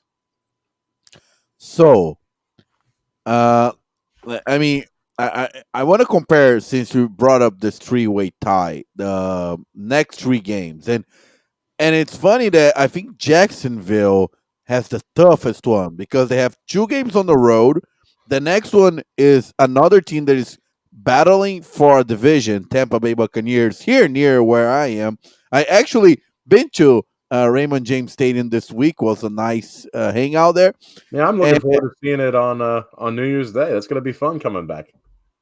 Oh yeah, that's true. And then the Panthers and the Titans, who both were eliminated. So I guess Jacksonville has a more easier path because both Indianapolis and Houston play each other in their last game of their season, and Colts faced Atlanta and Vegas, both, I guess, still fighting for a playoff spot. And Houston played Cleveland, who's also fighting for a playoff spot, and Titans were eliminated. So I guess the toughest one is your beloved Indianapolis Colts, Jason. Yeah, I think it is. But I think, the fact that the Colts are in control of their own destiny definitely helps. The entire season, having this level of success to begin with is a success in itself. And so I think you have to stay cognizant of that, even if the Colts don't make the playoffs. You got to remember it was with a backup quarterback for 3/4 of the season, with a rookie head coach. And then if you're the Houston Texans, you're looking at this thinking, okay, we have the best rookie quarterback. We've got a decent defense. Okay, the last game is a de facto playoff game. Okay, you can roll with that. And now if you're Jacksonville, yeah, you have the easiest, on paper schedule, but you're also going to be doing it with a backup quarterback that's not very good. It's not like they have Gardner Minshew playing as their second quarterback. It's not like, they have somebody that's competent. CJ Beathard can come in and hand the ball off a bunch of times, but if you're expecting him to go out there and win football games, I think you are set up. I think you're setting yourself up for a lot of disappointment. And so I do think that if I had to pick one, I think Jacksonville wins because I think Trevor Lawrence probably plays 2 of those 3 games. But at the same time, it could just as easily be the Colts or the Texans. I'm going to be honest with you. I think, assuming that Lawrence doesn't play this week, I think they lose at the Bucs. Texans right now without Stroud, I think they're going to lose to the Browns. They're not going to do anything offensively in that game whatsoever. And the thing is, the Texans and the Jags both played the Titans the last 2 weeks. And I almost get the feeling, even though our season's over, that the Titans may play sport to one of those two. It just feels like the Titans are the kings of winning games that have no relevance for us whatsoever. We have won so many games at the end of seasons that just mean nothing for us and like could ruin the season for the other team. So like I could see them losing one of those 2 games. I'm being honest. I think this sets up the best for the Colts. I think Atlanta right now is basically almost at quit mode after losing to Carolina. I mean, after they lost to Tampa last week, I think that was it for them. That was all. See you later, Atlanta. You get the Raiders at home, which I would favor y'all in, and then Texans at home. I favor y'all there too for that game at home. Like I think y'all can get it done. I mean, I think it's possible. And with the terrorist that is with the terrorist that's coaching the Atlanta Falcons, you never know because their offense can be utilized properly, or they can have 10 yards of offense for the whole game, and you never know what you're going to get. And so, if you get the bad Atlanta Falcons and say they don't utilize Kyle Pitts, they don't utilize Bijan Robinson, and Arthur Smith decides to just forget that those guys exist, I 100% think that they're not going to be able to move the ball in the Colts defense, even playing Gus Bradley's ridiculous brand of stubborn defense. Yeah, it's just weird, like how much it seems like Arthur Smith has just fallen off as a coach. I mean, it's like that. It's just ridiculous how bad the Atlanta is. And you know what's funny? How much? Who needs it more? The Titans needs Arthur Smith back, or Arthur Smith needs to be back coaching OC for the Titans? Who needs the one more? Look, I want a different OC. That's not Arthur Smith.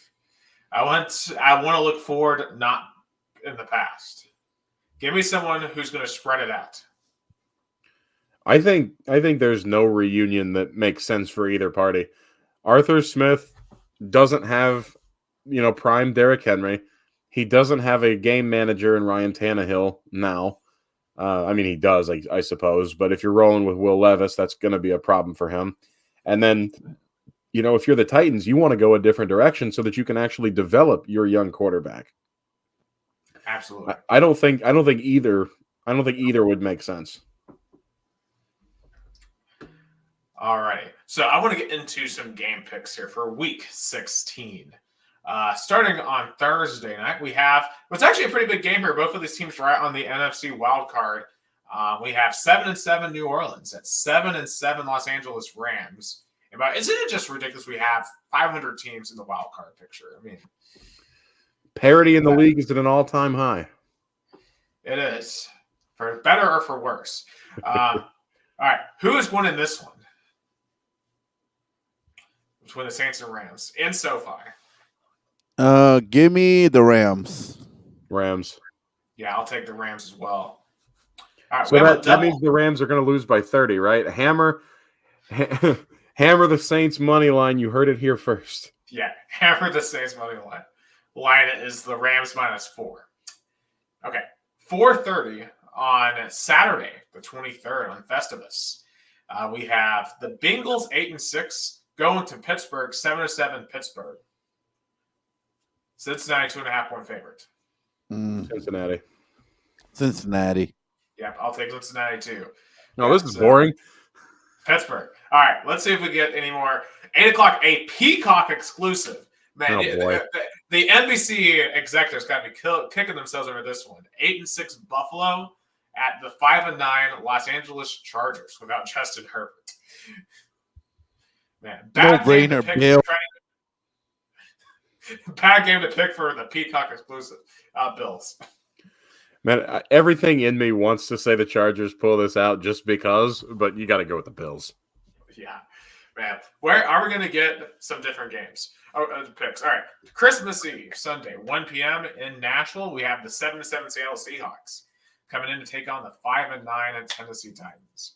I'll take Seattle. Give me the Titans. Give me the Titans too. Yeah, it would be a waste of a win, but so I'm rooting for Seattle. So in this podcast, the Colts fan said the Titans are going to win, and the Titans fan says it's going to be a wasted victory, so they're rooting for the Seahawks. Wow. Yeah, Tank. You know, I mean, it's funny, Nick. I'm rooting for the Titans every game for the rest of the season. yeah, as you should. Like if you finish 8-9, that would be the best case scenario for you. And I'm going to go and throw a brick for the Titans organization if they went out and finish 8-9. Just give back the uniforms. Yeah, give back the uniforms. That would be so Titans. We won out. It'd be so Titans. I could go to the game for $29 if I wanted to on Sunday, but I don't think I'm going to. I've been to one Titans game in my life, and I got in for free. Thanks, Dalen. Appreciate you, dog. Yeah, I got it as a Christmas gift. So yeah, and I'll tell, save that money for the sports events here. absolutely. And we got a bowl game to go to. All right.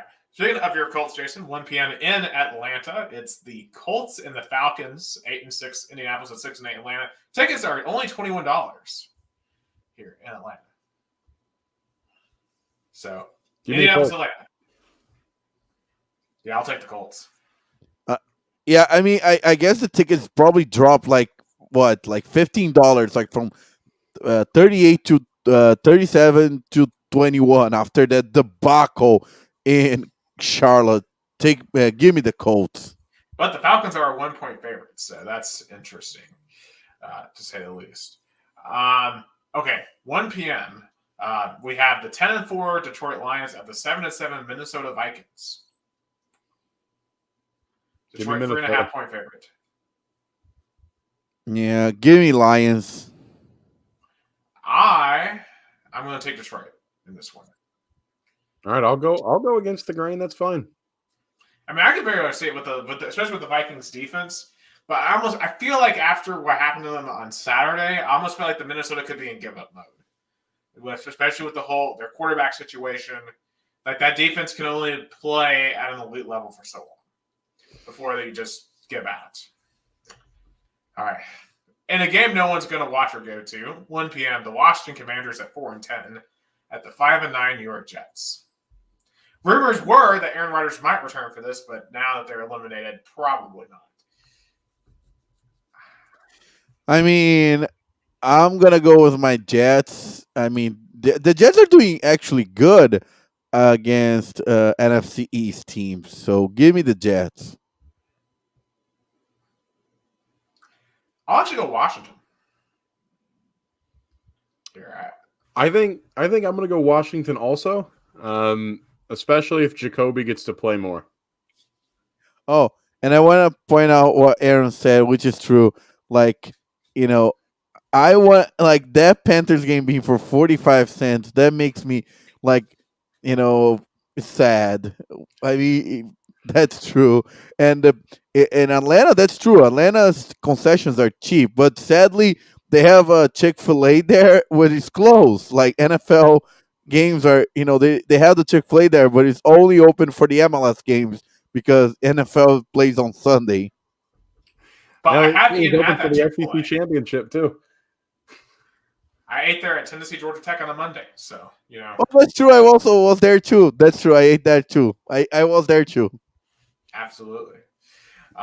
Anyway, next 1 p.m. game, the 6-8 Green Bay Packers fighting for their playoff lives. They will be making the trip to Charlotte themselves. Tickets are right now only $34, so a lot more expensive than last week against the Panthers at 2-12. Who do we have? Packers, Panthers. Packers. I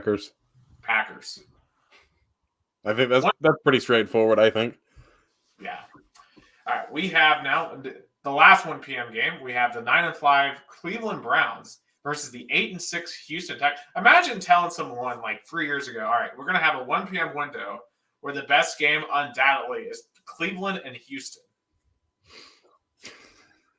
And sadly, Deshaun Watson was playing. Yeah, I was going to say this game with Deshaun Watson would have been interesting, but he's out. Yeah. So we got Joe Flacco versus Case Keenum. The over-under is 40.5. Please hammer the under here. I would implore you, hammer the under in this game. But I'm going to take the Browns. Cleveland. Though Aaron says the winner will depend on which officiating crew is there. Fair point. Very true. Very true. Okay, 4 p.m. games. We only have 3 of them, so Scott Hansen might be kind of bored here in the late set. The first 4 o'clock game, we have the Jags 8-6 going to the Bucks at 7-7. Tampa. I'll take Tampa. Since I'm, in the Tampa area, gonna root for the Bucks. Right.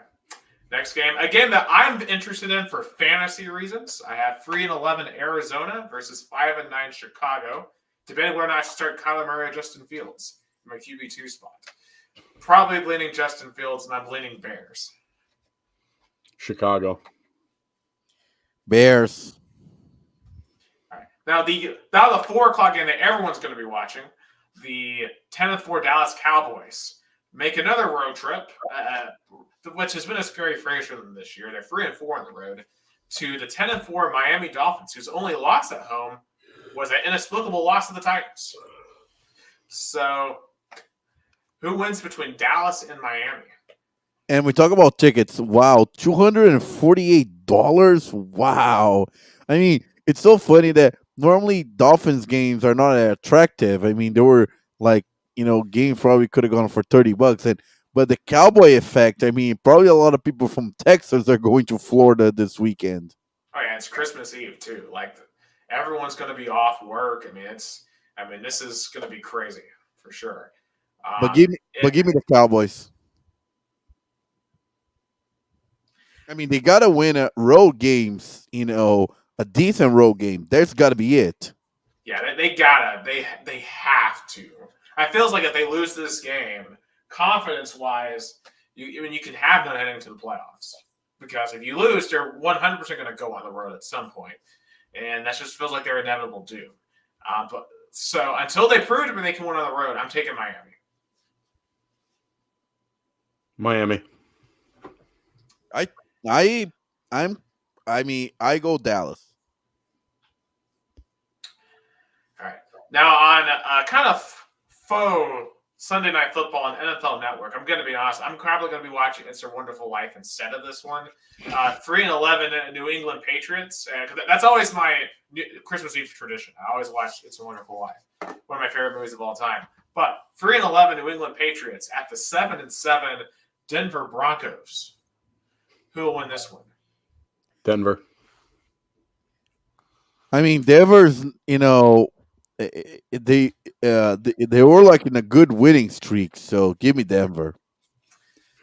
Absolutely. I think the Broncos will hear the bell that gives the Angels their wings. Give me the Denver to win this one to go to 8-7. The Patriots are going to need Zuzu's pebbles.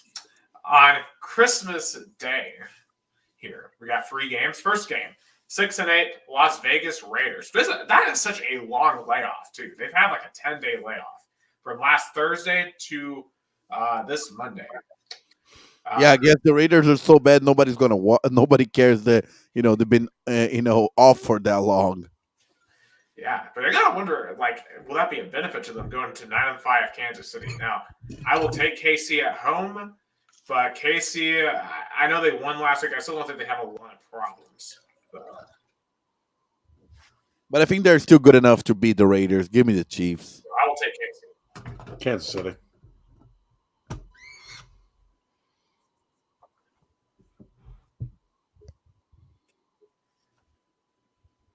feel like I can't. All of a sudden, I can't hear anyone. Yeah, I can hear you. Give me Kansas City. Absolutely. Oh, I think I can hear. Yeah, I can hear you now. Okay, 4:30 game.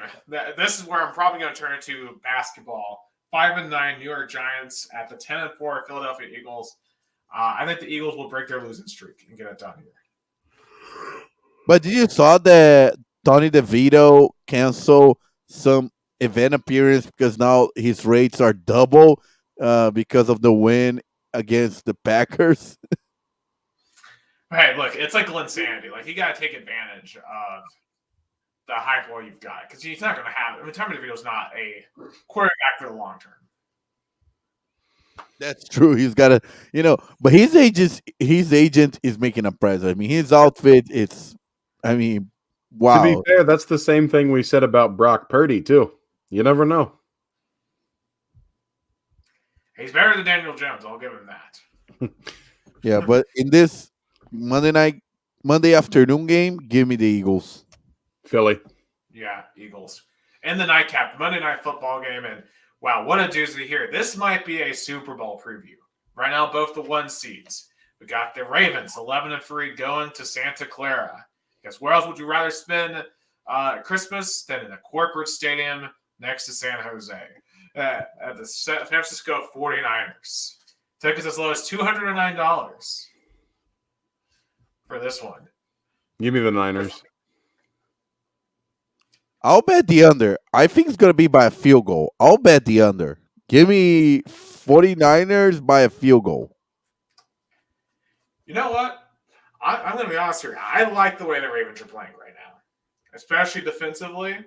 Defense travels. Give me Baltimore.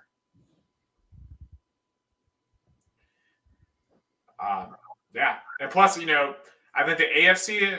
It's more impressive to be 11-3 in the AFC than it is to be in the NFC.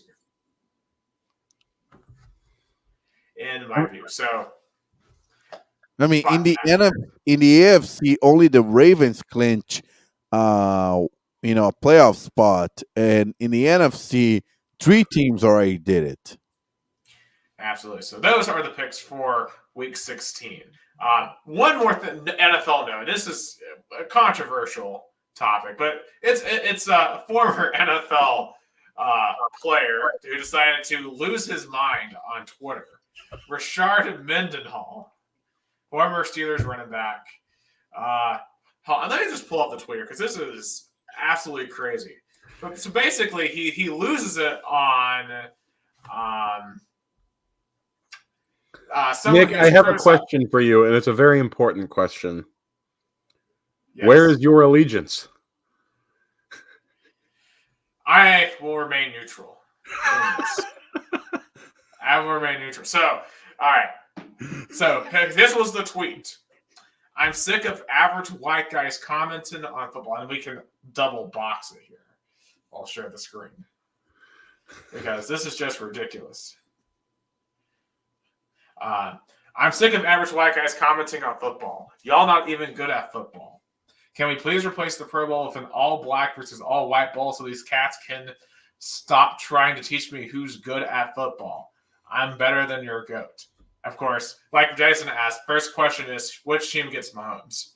But us big sports are just going to have to create a team of our own, apparently. I don't know how many of us really are out there, but we have Drake. We do have Drake, and we do have Mahomes. And Obama. We also have Obama. Look, everybody's saying that the all-black team is going to have, they're going to have shutdown secondary because every good corner in the league is black, and you're going to have all these great weapons, and you're going to have a good quarterback and stuff, and that's true. But the white team is going to have a bunch of good linemen on both sides of the football. You have Christian McCaffrey, which is the only running back that you need. You got the 3 best tight ends in the league. Actually, you probably have the top 5 tight ends in the league. And if you run 3 tight end sets and just split Travis Kelce or, Dallas Goedert or Mark Andrews or whoever out wide, you could make that work with a guy like Josh Allen playing quarterback. And if you slow the game down, I think you have a better shot than you think. And people are saying, oh, well, who's going to kick for the black team? Well, Justin Reed, the safety for the Chiefs, can do it. Or Chad Ochocinco coming out of retirement to do it. You never know. That sounds like something he would do. Yeah, outside of the actual matches, but I've seen a lot of TikToks about this in terms of who would win, who would start for each team. Just Rashard Mendenhall, first and foremost. Why is he the guy to be delivering this message? I mean, this is the guy who's best known for fumbling in a critical moment in the Super Bowl. Stripped by a white guy, might I add. Yeah. So, I don't know why what prompted him to even say this. I mean, let's give it a buck. This is a racist thing. I mean, switch the roles here. Imagine someone saying, "I'm sick of average black guys commenting on football." Like that.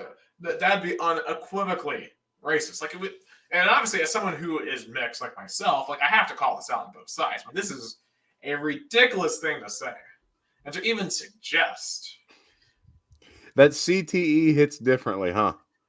it does. Eh, I'm sure. And I wonder if what commentator, made him say something like that. What kind of comment that he heard that made him feel this way that he had to verbalize to the entire earth about it. But I want to just point out, he says, I'm better than your GOAT. Meanwhile, he's not even better than the one starting running back who's white in the league and never was, never will be. Rashard Mendenhall at his peak, was trash compared to Christian McCaffrey's worst years. I mean, the dude, okay, here's another tweet that he had. He said, simply tired of being berated by people who aren't experts in the game. We just pretend like I'm the only athlete tired of fans talking trash. You this upset over a single tweet. What about us? Like me or not, I'm a great in football. This proves my point. You can't speak on ball alone. Like, I'm a great. Are you, though? Are you? Like, I mean, when was the last time anyone thought anything about Rashard Mendenhall? I mean, probably when he fumbled the Super Bowl away. Yeah. I mean, he had that one. He was good at Illinois. I remember him. He took them to the Rose Bowl with Juice Williams. Juice Williams. That is a name I have not heard in a while.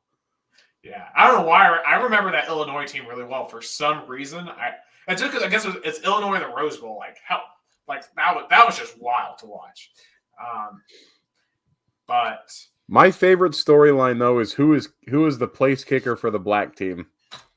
As a special teams guy, I want to know, because obviously Presley Harvin, one of the best punters in the league, is going to punt for them. But do you get Justin Reed? Do you pull Chad Johnson out of retirement? Do you let, a guy like Aaron Donald kick a PAT again? That's the most interesting storyline of this whole thing. And honestly, I'm here for it. I think that'd be fun. Talk about a way to revitalize the Pro Bowl. Yeah, it would revitalize the Pro Bowl. Imagine doing it next year during the election year. Oh, boy. Good card. Imagine like Trump's coming out and starting talking about the all-white versus all-black Pro Bowl. God. Oh, my God. Don't give ideas. Yeah, that literal potential January 6th material. God. Man, let's just move on before I say something that could actually get me in trouble. All right. Yeah. Anyway, so that's enough on Rashard Mendenhall. Anyway, quickly, some college football. Your National Signing Day is tomorrow. I don't know how much is really left out in the cards. It feels like most players have committed. The rankings are pretty set. Vols top 15 class, decent, but like still. We're going to need to do a bit better moving forward if we're actually ever going to compete for the SEC. But, it just is what it is when it comes to recruiting right now. Because, just Bama, Georgia, they're just the cream of the crop. What are you putting into the cryptic Instagram posts and tweets from Seton? I don't think he's coming to Tennessee. And honestly, I don't want him. I don't want to see. This dude is unstable. This dude calls himself the savior. This dude, comes out with I only want to play for someone that looks like me. And then he goes and goes to visit Maryland? Are you telling me his top two schools are Colorado and Maryland? He can go anywhere he wants. And instead of going to Ohio State or go to Tennessee or go to any other blue blood, he's picking Colorado and Maryland. I guess he really wants to be the savior. He is the kind of thing that he rather be the star in a mediocre football program than compete for a starting role in a blue blood. Like you said it, he wants to be the savior. Hey, same thing with Addison Nichols. If that's the way they want to go, then so be it. Absolutely. I don't want him. Speaking of savior syndrome, Dylan Raiola. This guy, he flips from Georgia to Nebraska, which what percentage of Nebraska's GDP did they spend on this guy? It feels like Nebraska spent at least 10% of their GDP. I think it's important to recognize as well, he's a legacy recruit and his uncle is on the staff at Nebraska. So I don't think it's that surprising.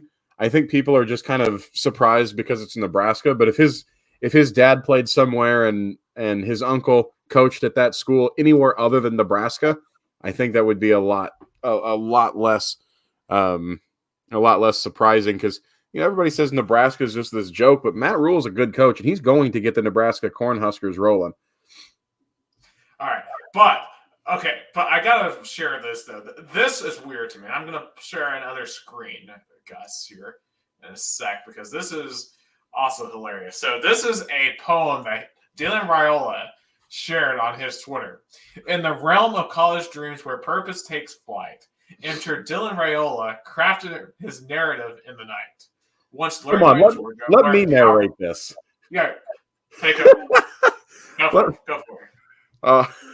Let me narrate this in the announcer voice here. I've actually never read this, so here we go. In the realm of college dreams where purpose takes flight, enter Dylan Raiola, crafting his narrative in the night. Once lured by Georgia where powerhouse glory gleamed, yet Nebraska's purpose in his heart brightly beamed. In the scarlet and cream where legacies entwine, Dylan, like Rogers, Rozier, and Crouch, a hero in the line. No longer a cog in some powerhouse machine, but a quarterback with an even grander ambition, unseen.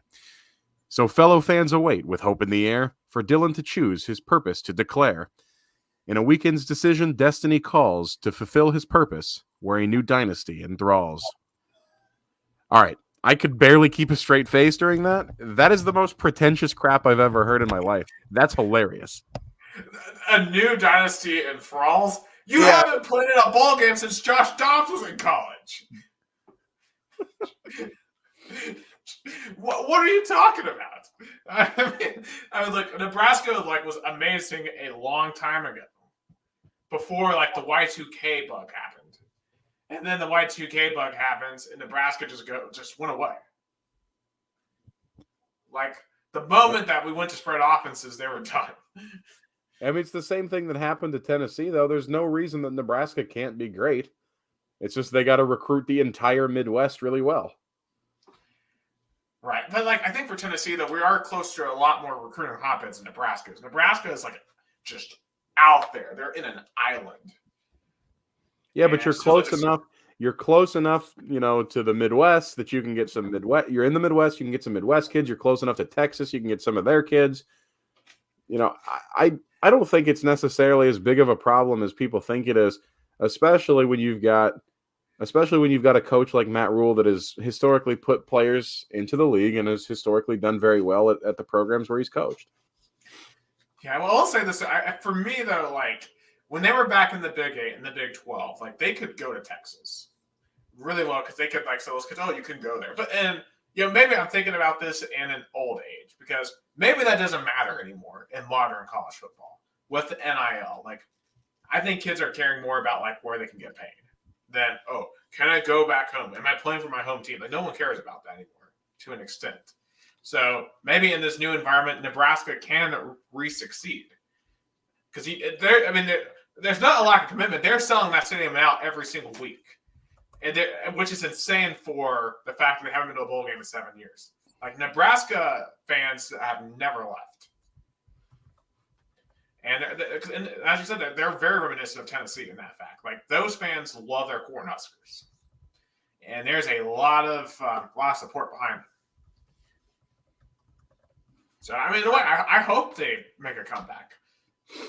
Because, college football is better when Nebraska is good. Yeah. And it's just sad seeing them be awful year after year. So I hope that our brothers in misery, we wish thy well. Absolutely. And I hope Dylan Raiola is good, but please stop doing stuff like that. I don't know what that's about. I guess he's going to enroll in poetry class in University of Nebraska. I guess going to do a good job. Yeah. Well, hey, at least he's going to class. So that's good. More than you can say about Ben Simmons. Or Cardell Jones. Have you heard that story? What Cardell Jones, why he tweeted that? No. He tweeted it because he was mad that he got a C on a final instead of whatever grade he needed for whatever thing he was trying to get. and he was just mad that he got a bad grade on a final, and he got mad and tweeted that, and then he got called into the president's office, and his like tutor was trying to cover for him, and his tutor ended up getting fired because he was like, I tweeted that. Because his tutor was trying to say that his ex-girlfriend had stolen his phone or whatever and was trying to get him in trouble. And, I mean, to be fair, it's a good cover story. But he said, my man, no, this is me. I'm owning this. I was mad. Yeah. It's a hilarious story. If I can find it, I'll post it. It's a comical story. Yeah. One thing I want to bring up, too, before we move off of it, Florida fans are freaking out because they lost a 5-star safety today. Xavier Philosami, they did yesterday. He was the number 2 overall safety, and they're down to number 10 in the overall rankings. And they're saying it's further evidence they need to fire Billy Napier. I mean, at least they know. Yeah, but they're stuck with him with at least another year. And if you look at Florida's schedule next year, not good.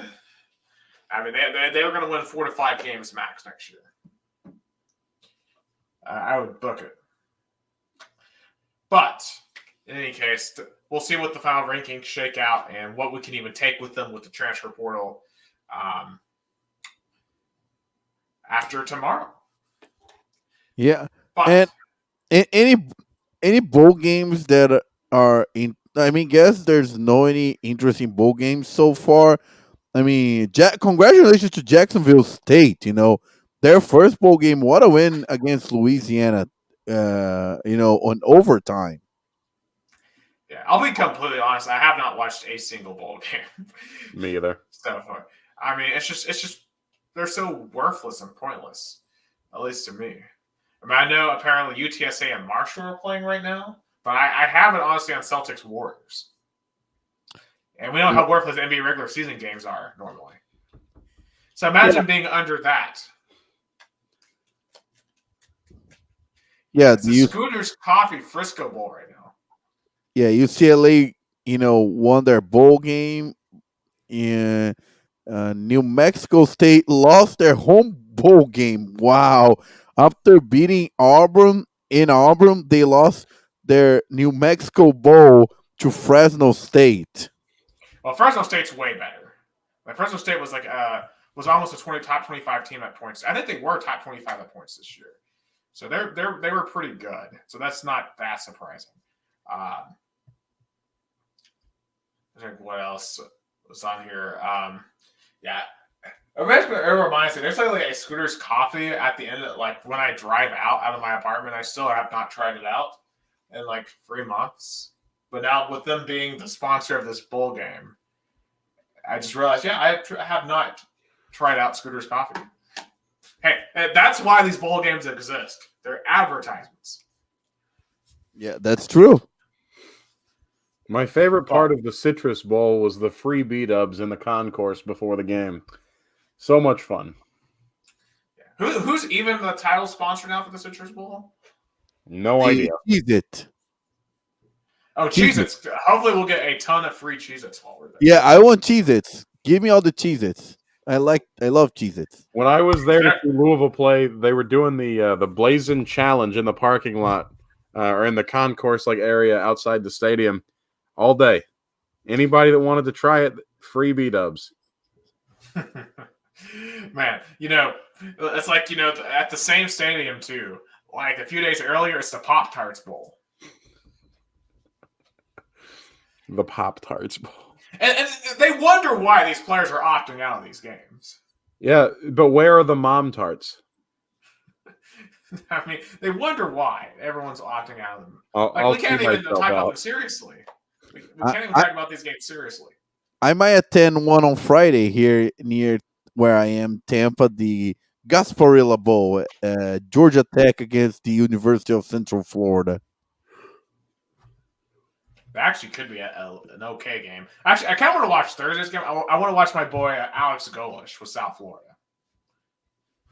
Yeah. Because I like watching them play because it's weird. It's interesting watching the Heupel system with a different team.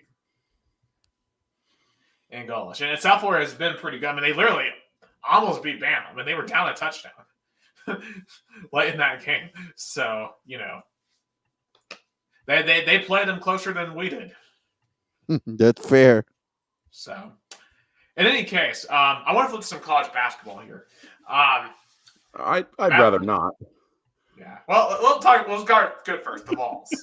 Basketballs, they beat NC State, took care of business on a weird 10 p.m. I don't know who thought this was a good idea. 2 East Coast teams in San Antonio at 10 p.m. Eastern. I don't know who greenlit that. I hope they're fired and they never allowed to schedule basketball games ever again.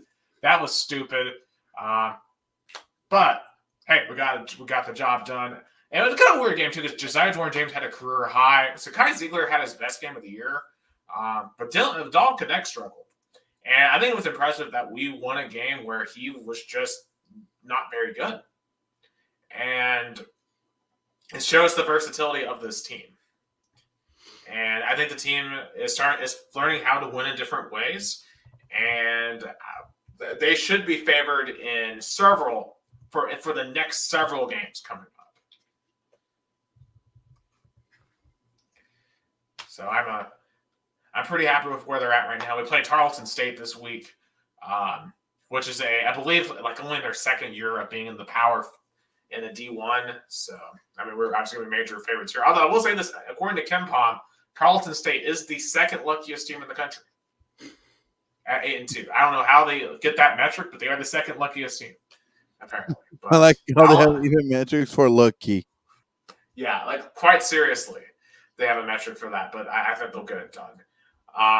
To Indiana, and I'll be curious to get your thoughts on this, Jason, because you live up there in the Kentuckiana region. So one game I had to watch on Saturday because it's super fascinating. Number 2, Kansas at Indiana. Indiana had that game won. They were up by 13. They led most of the day, but Kansas came back and stole it right at the end. It feels like IU. They can never. It feels like the pieces are there, right, for them to make that jump to be a top 25 team consistently, but it just feels like they can't do it. As long as you keep losing your in-state recruits to Purdue, you're going to have a problem. You consistently, Indiana recruits have been going out of the state, primarily to Michigan State, Kentucky, Louisville. Now Purdue's starting to get the in-state recruits. And so you're going there. The last big-time recruit that I remember IU having that was from Indiana was Yogi Ferrell. Now, there may have been some past that, but it's rather infrequent. You have to win the recruiting battle. You have to lock down, especially the Indianapolis area, if you're going to be successful. And the problem that I think IU has begins with recruiting. And I think that if you can get some of these guys, because Indianapolis is a hotbed for high school basketball talent. And if you can get some of those guys in, supplement your team with a transfer portal, I think Mike Woodson is a good enough coach to be able to get them into that top 25 category. However, and I mean, you saw that this past weekend playing a very tough Kansas team to a very close game. But you're not going to be able to do that consistently, and that's what's going to keep them. That's what's going to keep them from making the next jump is that consistency. And I think you could find some of that consistency with better talent. And I think IU's got all the pieces. Bloomington, you can say what you want about Bloomington, but there's basketball history there. Mike Woodson's a good coach. Indiana has plenty of good recruits. So I tend to believe that eventually it's going to happen, but they've got to loosen that stranglehold that Purdue has right now. Oh, for sure. Speaking of Purdue, they just beat number 1 Arizona. They were number 3 heading into that game in Indianapolis. I saw someone make the point that could Purdue be pulling a Virginia this year? Because remember, Virginia, they lost to UMBC 2018, came back, won it the entire last year. Of course, we all know Purdue lost to Farley Dickinson last year, probably the biggest upset in the history of the tournament. But can they No. pull off Virginia? No. Look, Zach Edey is a decent basketball player, but this guy camps in the lane more than any two players, and you get that called in the tournament. Good luck. I definitely agree with that. And it comes down to the shooters for Purdue. I find it hard to believe they can carry them for 6 straight games. Yeah, I find that super hard to believe. I agree. I don't think Purdue is built to win a championship. Purdue is built to be good but not great. I mean, think about like what they had to do to beat us. Outside of just having the refs on their side, giving them 48 free throws. I mean, Fletcher Loyer had to have nearly 30 points in that game. If he has half of that, if he just has an average game, we win. Easy. Like, they had to have one of their perimeter players go off against us to beat Tennessee. And that could happen again in the tournament. That's why it's a tournament. But, like, to depend on that does not seem like the biggest recipe for success. So I have my doubts. But maybe I'm just a Purdue hater. Okay. And I know this is something you don't like here. I'm leaving. Bye. Thanks for having me. Goodbye. Don't make me sit through this. Kentucky by probably 50. That's all I gotta say. Fire Kenny. Are you that disappointed? Are you that I'm dead inside, Gus. Yeah, it's brutal. I mean, it seems like. I mean, I was going to ask if it's a do or die, but it seems like he's already dead. I think my current theory is that Louisville athletic director Josh Hurd has not fired him yet. I think the decision has been made to fire him already, but I think he hasn't actually done it yet because he's keeping him until we play Kentucky so that he can fire him after that game so that John Calipari doesn't run the score up too bad. Because John Calipari and Kenny Payne are best friends. The consensus seems to be that he's going to, they're going to whoop us, but they're not going to run the score up, and it's going to be semi-respectable. And I think that's probably, Friday morning I'm going to wake up to Kenny Payne not having a job. That's my current theory, and God willing, it's going to come true because Kenny Payne is not it. I like Kenny Payne. I want him to succeed, but he is not a good head coach. He is not the correct fit for Louisville right now, and I wish him well somewhere else. Yeah, and I think especially when that's when the KFC Young Center is mostly blue, I think they won't have a choice. Did you guys see my pictures from the game this weekend? Because there was no one there. There was no one against Pepperdine. Yeah, let me see if I can find one of these pictures real quick. This is in the middle of the game. There's no one there. It's pathetic. But in happier news, I got to share this. This just happened tonight where I'm at here in Chattanooga. So just watch this. This is against Gardner-Webb. Mocs are 7-3 heading into this game. They actually beat Louisville earlier in the season. And watch what Trey Bond. I'm already dead. I'm sorry, Jason. But anyway.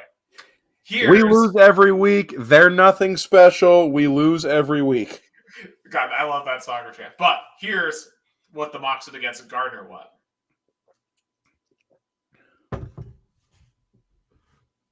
No way.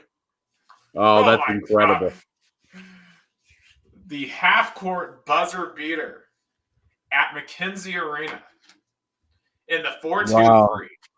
I love the bow. That's a king move from the guy that hit that, taking a bow after that. Just take a bow and walk off. That's a king move right there. Absolutely. Love to see it for the Mocs. They're 8-3 now. The women's team is actually 11-1, so maybe both Mocs teams will have a shot at the tournament this year, which is always fun. Always fun to have them in the tournament. I'd love to see one of them pull off an upset one of these days in the tournament would be. Of course, the men's team had Illinois on the ropes 2 years ago, but Kofi Cockburn, unfortunately, denied us on that one. You say he blocked us to a certain extent. Anyway.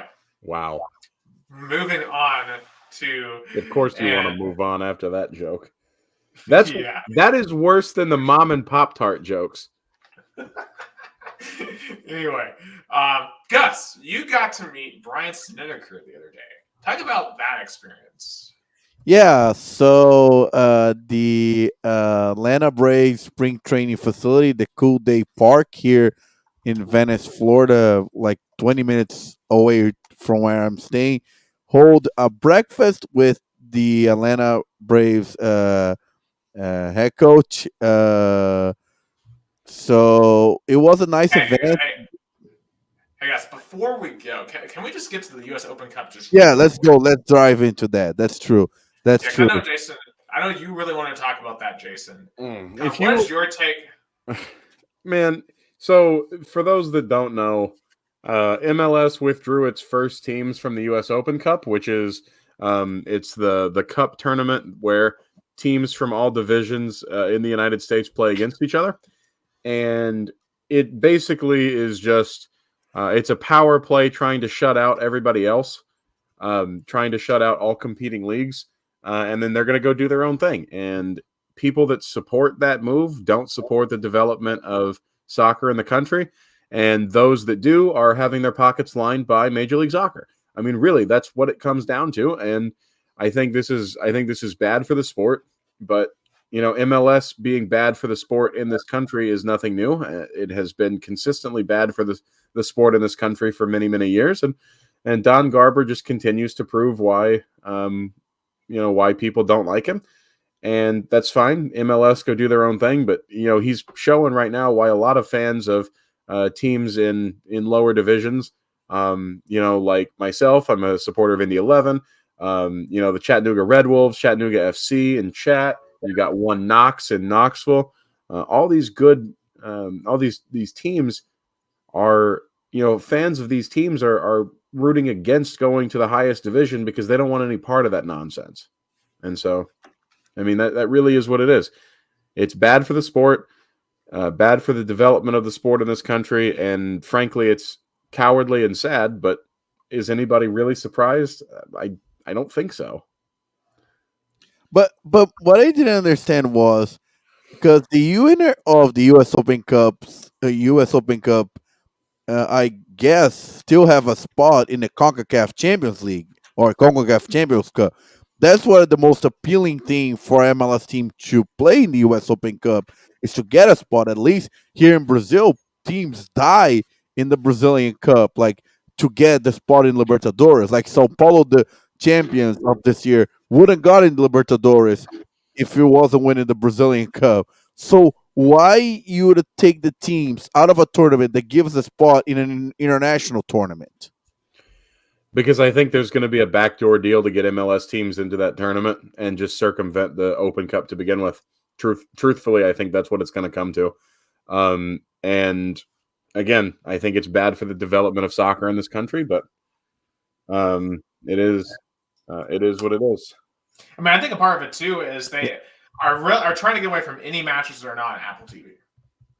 Like, I think they don't like the fact that the Open Cup's not on Apple TV, that they can't control that.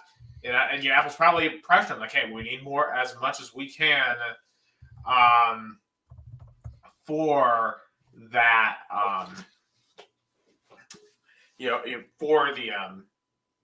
for those TV rights. Because I don't know what the success of that is. I don't know how many people signed up for it. I haven't heard anyone that's signed up for it, to be honest. I haven't signed up for it. Like when I watched Messi this year, I watched it on Telemundo or Univision, whichever one it was. Yeah, I mean, honestly, those that are in favor of this are having their pockets lined by MLS. That's it. Everybody else thinks this is terrible, and MLS is going to MLS. They're going to do their own thing, and to the detriment of everybody else. But I think that the MLS doing their own thing, frankly, is probably a good thing for everybody else because they're keeping their nonsense to themselves. Yeah, I guess they also want to promote more of their second team because it would have been weird to their second teams to play in the same tournament as their first team. But still, I definitely hate that story. U.S. Open Cup for me was one of the most fun and most diverse and the most Hell interesting. yeah. Indy 11 took MLS Cup champion Columbus Crew to overtime. Yeah, I mean that was the thing that we compared to Europe. Like U.S. Open Cup felt like a FA Cup in some Yep. sense. That's It a good thing to compare. I mean, it's And- another example of how we fundamentally misunderstand soccer in this country. Yeah, imagine the Premier League be like, "Oh, we're gonna take all our teams from the FA Cup." There would have been riots in England. There would have been riots in England. Yeah. And I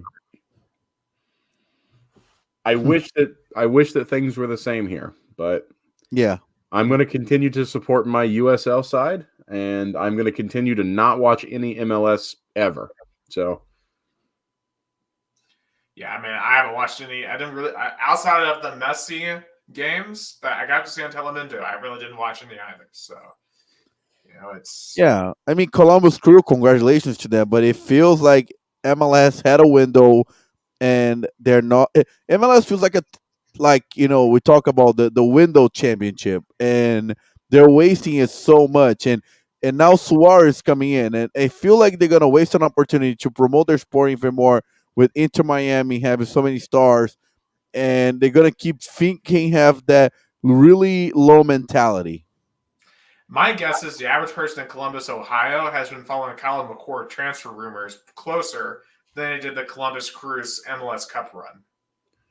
look, the Columbus Crew have a very good cult following, but the average person, the average sports fan in Columbus doesn't care about the Crew. The supporters of the Crew care about the Crew, and that's it. They are the only ones that kept the Crew alive when their ownership was trying to move them to Austin. And they managed to hang on. They have a very good fan base, so I don't want to poo-poo them at all. But outside of their supporters, that's about it.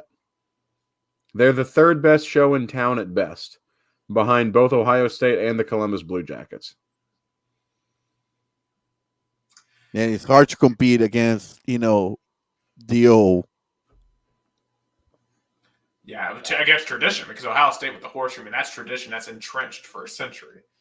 I mean, it's like, you brought an MLS team to Knoxville. They wouldn't be able to fill up Neyland, right? Like, because they're not the Vols, right? I guess for the opening game, maybe, but then probably no.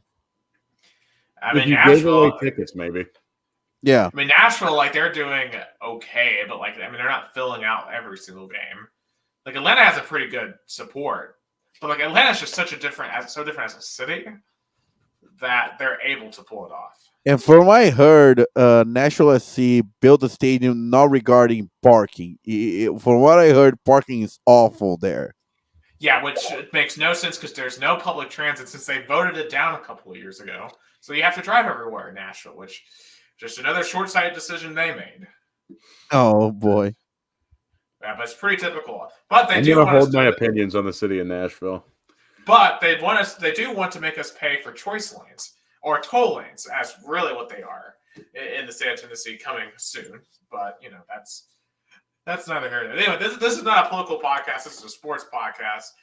Gus, I interrupt you on Brian Snedeker. No, I want to go to Brian later. Let's keep on soccer because one thing that is interesting to involves Brazilian soccer and the United States of America is that FIFA today announced even more information about what their new FIFA Club World Cup in 2025, which is going to be played in the United States from June 15 to July 13. Your beloved Chelsea is going to be there, Jason Warwick, along with Real Madrid, Manchester City, the winners of the UEFA Champions League from 2021, 2022, and 2023. And the other ranking teams. Yeah, no, what was that, Chris? What was that? Champions of Europe? Yes. Oh, yeah. Champions of Europe in Champions of Europe. Yeah. And the ranking pathway, which is weird, is going to be Bayern Munich, PSG, Inter Milan, Porto, and Benfica. And another 4 European teams are going to be defined. And in the South American teams, only Brazilian teams are confirmed. Palmeiras, the 2021 Libertadores champions, Flamengo, Libertadores, the 2022 Libertadores champions, and Fluminense, the 2023 Libertadores champions. There's one still by Libertadores next year and two by ranking. The rankings are going to be Argentinian teams, no doubt about it. They're going to put River Plate and Boca Juniors there. There's no question Comebol is going to do that. They're not going to allow 6 Brazilian teams to get into this FIFA Club World Cup. They're going to sneak in River Plate and Boca Juniors. But Jason, are you excited to see Chelsea here playing like a real tournament? Because like when Chelsea or any English teams come to America, is to play the International Champions Cup or FC Series, which are not like real tournaments, but they're now coming to us to play a real tournament, something that is have a meaningful tournament. It's a world champion. At least in Brazil, has a really significance. I'm thrilled. I can't wait, and you better believe I will be finding my way there. I am a I have my card right here. I have my official Chelsea in America membership card right here. I am a Chelsea ticket member. I'm going to London in January to go see Chelsea play. You better believe I'm finding my way there. Yeah. Actually, I'm going to have to find my way to one of these games. I mean, obviously, I don't have any clubs I really support. So, all right, you support Chelsea now. Let's go. All right. Go CFC. Let's go. Yeah. Yeah. And Chelsea start to, I mean, they're going to have, they're going to start to win their second FIFA Club World Champions because, you know, they only won once because when they got to the finals in 2012, they lost as 3 days ago completed 11 years of that glorious day, December 16, 2012. I'll always remember when Guerrero scored that beautiful goal. I know Chelsea fans didn't care, but for Corinthians, it was glorious to win. It was the last South American team to win the FIFA Club World Cup. Last time, 11 years ago. I don't know if this game's going to be on at all anywhere in America.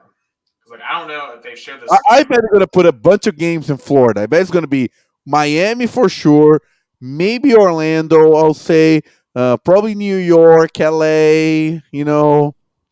Outdoor stadiums where you have natural grass. First and foremost. Yeah, they're not going to put any in artificial turf. Absolutely.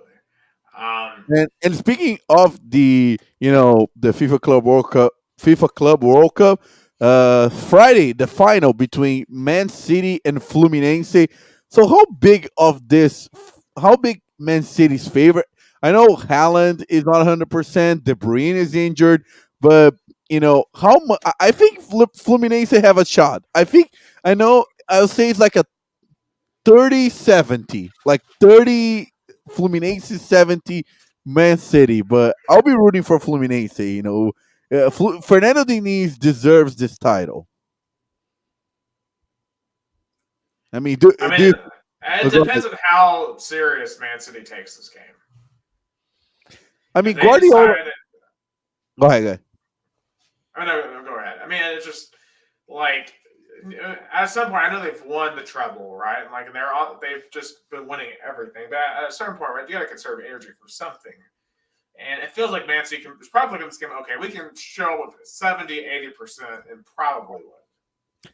I mean, Guardiola said Man City wants to win because it's a trophy they don't have in their cabinet. You know, Man City never, you know, it's their first ever FIFA Club World appearance. But the other thing, Gus, regarding that point, Chelsea has won it all. Yeah, that's true. Against Palmeiras, you know, Corinthians fans are so thankful to Chelsea because they beat Palmeiras, keeping the joke alive of Palmeiras not having a world champions, and they lost to Corinthians, give us one title, a world title. So we always be thankful for Chelsea. So, but who do you think is going on Friday? I'll take Fluminense. Fluminense 1-0. I'm going to take Man City 2-0. Man City 2-1 in extra time. Yeah. They're going to have to make a believer out of me. Fluminense. I'm rooting for. I'll be rooting for Fluminense, but Yeah, me too. I want the Fluminense to win. I don't believe they're going to beat Man City. Oh yeah, I mean, Fluminense has a really peculiar style. They really pass the ball a lot. They're tiki taka. They're really kind of keeping possession. They take risks, maybe unnecessary. They don't do the big kick from defense to offense. They really pass the ball all the time. They keep possession. So it's going to be interesting to see how Man City tackles that. And I guess Fluminense is going to be the more defensive side of it. So I wonder how they get. I guess gonna be on YouTube on KZ TV. That's the way I watch it on semifinals on Monday. I hope so, because then I don't know where else is gonna be broadcasting this game. We'll find it one way or the other.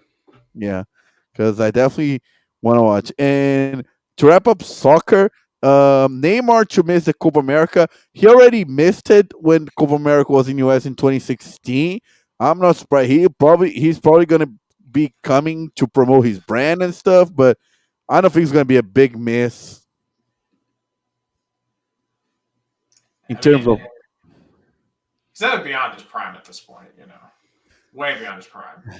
I mean, Neymar is more in the news for breaking up with his fiance, having another child, and then playing soccer. I mean, his coach at Al Ali said, "Don't go play for the Brazilian national team. You're somewhat injured." He went there and played, and now he's have a big injured. He's going to be at least until like late July, early August to recover. So I don't know how much he's committed to soccer, unfortunately. Another big Brazilian star that has the talent but doesn't have the commitment, like Ronaldinho and so others. I don't disrespect the GOAT. Ronaldinho is the best player I've ever seen. No. I loved him. I mean, in his prime, he was the GOAT. But if he was more committed to soccer, he could have a way more victorious career. Like, because his prime back in 04, 05, and 06 was unmatchable. Like, there's no other player on the planet who had a better high point than Ronaldinho. Like, what he did in 04, 05, and 06 were unmatched. People don't understand how good that man was. He was better than Messi has ever been. For those few years, was better than Messi ever has been, period. I agree. 04, 05 Ronaldinho, no other player was matched. No Ever. other player was matched. He made Santiago Bernabeu clap for him. Clap. Like Real Madrid fans clapping for him as a Barcelona player. He is the best player I have ever seen. End of story. And it's a shame that he didn't have a more illustrious career. But for the high point, I've never seen anything quite like it. I mean, he's still a superstar. I mean, he went to my hometown this year for a charity game. I mean, the stadium was full, like I haven't seen before, like in many years. But his face is a face of a player that aged not well, looks a little bit like somebody who drinks a lot, but he's still like somebody that really took the beautiful game to another level, and a lot of people still love him for what he did. And I agree with you, Jason. In his prime, he was better than Messi, better than Cristiano Ronaldo ever were. It's just unfortunately that prime was really short window. That losing that 2006 World Cup, took a hit on him. And just to wrap up the pod, I had an interesting meeting with Braves manager, and here's the conversation I had with him. Brian, it's a pleasure to speak with you. I'm Gustavo Tomazeli from Brazil, and you manage a Brazilian pitcher, Luis Gohara. I watch him AAA. You promoted him on your second season. Why do you think he didn't go that far in the league? In Brazil, we all expect him to succeed, like Rienzo and others. He's a great talent. I mean, very, very good talent, and I think a lot of it is you know what we can only do so much, and it's up to the player to take the next step and to to do, to get himself over the hump or for the longevity of it. So there's only, like I said, there's only so much we can do. Then the player has to take over also, and he unfortunately didn't.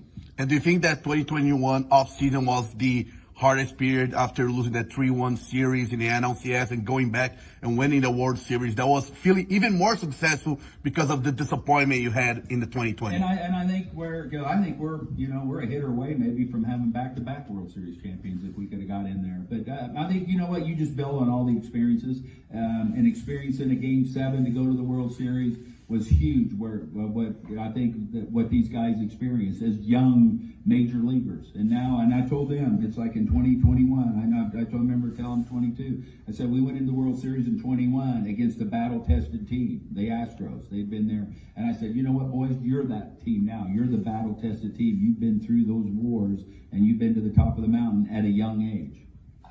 Thank you. Yeah, that was Braves manager. I mean, interesting explanation he had about Luis Gohara. I expect him to be way better than he was. Like, unfortunately, he last really few years with, probably one or even less than 2 seasons with the Braves. But, it was an interesting conversation I had with Brian. Very nice person.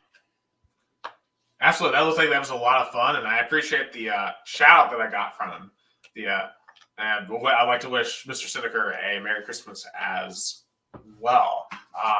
Yeah, obviously, as always, excited for Braves baseball. Hopefully, we can get back to the World Series next year. That'd be a lot of fun. But I wonder what that's that's gotten harder.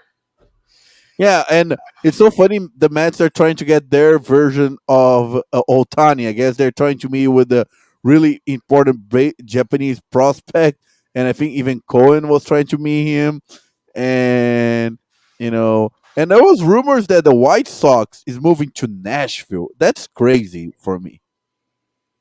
Jerry Reinsdorf is he's just trying to position the team to be able to build another new stadium, and it is what it is. It'll be a glorious day on the South Side when someone not named Reinsdorf or someone not married to a Reinsdorf owns the White Sox. I don't think that would work. I mean, first and foremost, most people in Tennessee are Braves fans, and we're not abandoning the Braves for the White Sox. Let's just be real. Like they're gonna have the White Sox are so pitiful they can't even keep their own fans, let alone make new fans. Exactly. I mean, take it from me. I went to Kings Island last year, which is based just outside of Cincinnati, Ohio. And I decided, I want to see who the Braves are playing or who the Reds are playing today. Maybe go see a baseball game while I'm there. And the White Sox were playing, and I said, nope, I'm going home. I wanted to go see the game less because my team was there because I knew they were just going to make me mad. I would have rather seen the Reds play against one of the other 28 random teams in the league more than seeing my own team because that's how infuriating they are. Wow.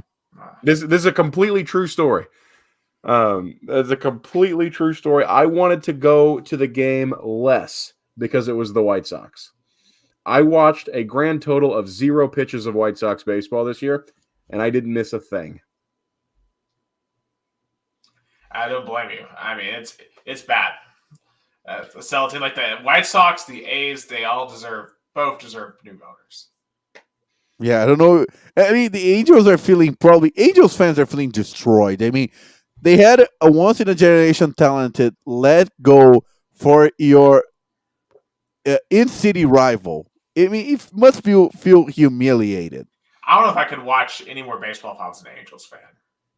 I think I would be done. I think the only thing that's probably only the second worst thing that they had to go through, too. Because imagine having the 2 best players in the world on your team, and you can't even make the playoffs. That's pathetic. Yeah, it never made any sense at all. But I do think the MLB, though, this is a moment for MLB, though, to actually be able to start marketing their superstars, but we'll see if they're actually able to do that. Because it's their golden opportunity. You got Otani on the Dodgers. Can they actually make him into a global superstar? I hope so. I hope so because I'm rooting for the Chelsea baseball team in the National League. So Yeah, and it was an interesting press conference. There were a lot of, and the one topic everybody was concerned is that how healthy Altani is, how much he can, pitch. Of course, he's not going to pitch in the 2024 season, but that's the question. Is Altani healthy enough to be good at pitcher or hitter, or he's just going to be a good hitter? You know what? I don't want any upsets in the playoffs next year. I want to see like Braves, Dodgers, LCS. Like I want to see like the big boy matchups. And if we have to adjust the playoffs to do it, so be it. But like, I think that destroyed baseball last year. Like no one cared about the championship series or the World Series by the end of it because like it all felt so like fake and undeserved. the buys in the playoffs kill the vibe in baseball. Baseball is just not a game where you can take a week off. It's just not. Yes. So, all right, what an episode we had.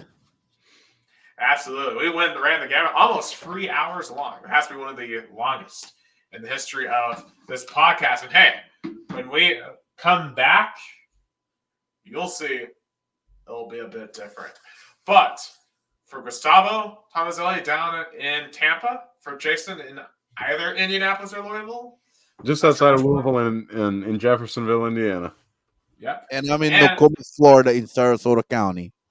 And I'm in Chattanooga, Tennessee, in Hamilton County, Tennessee.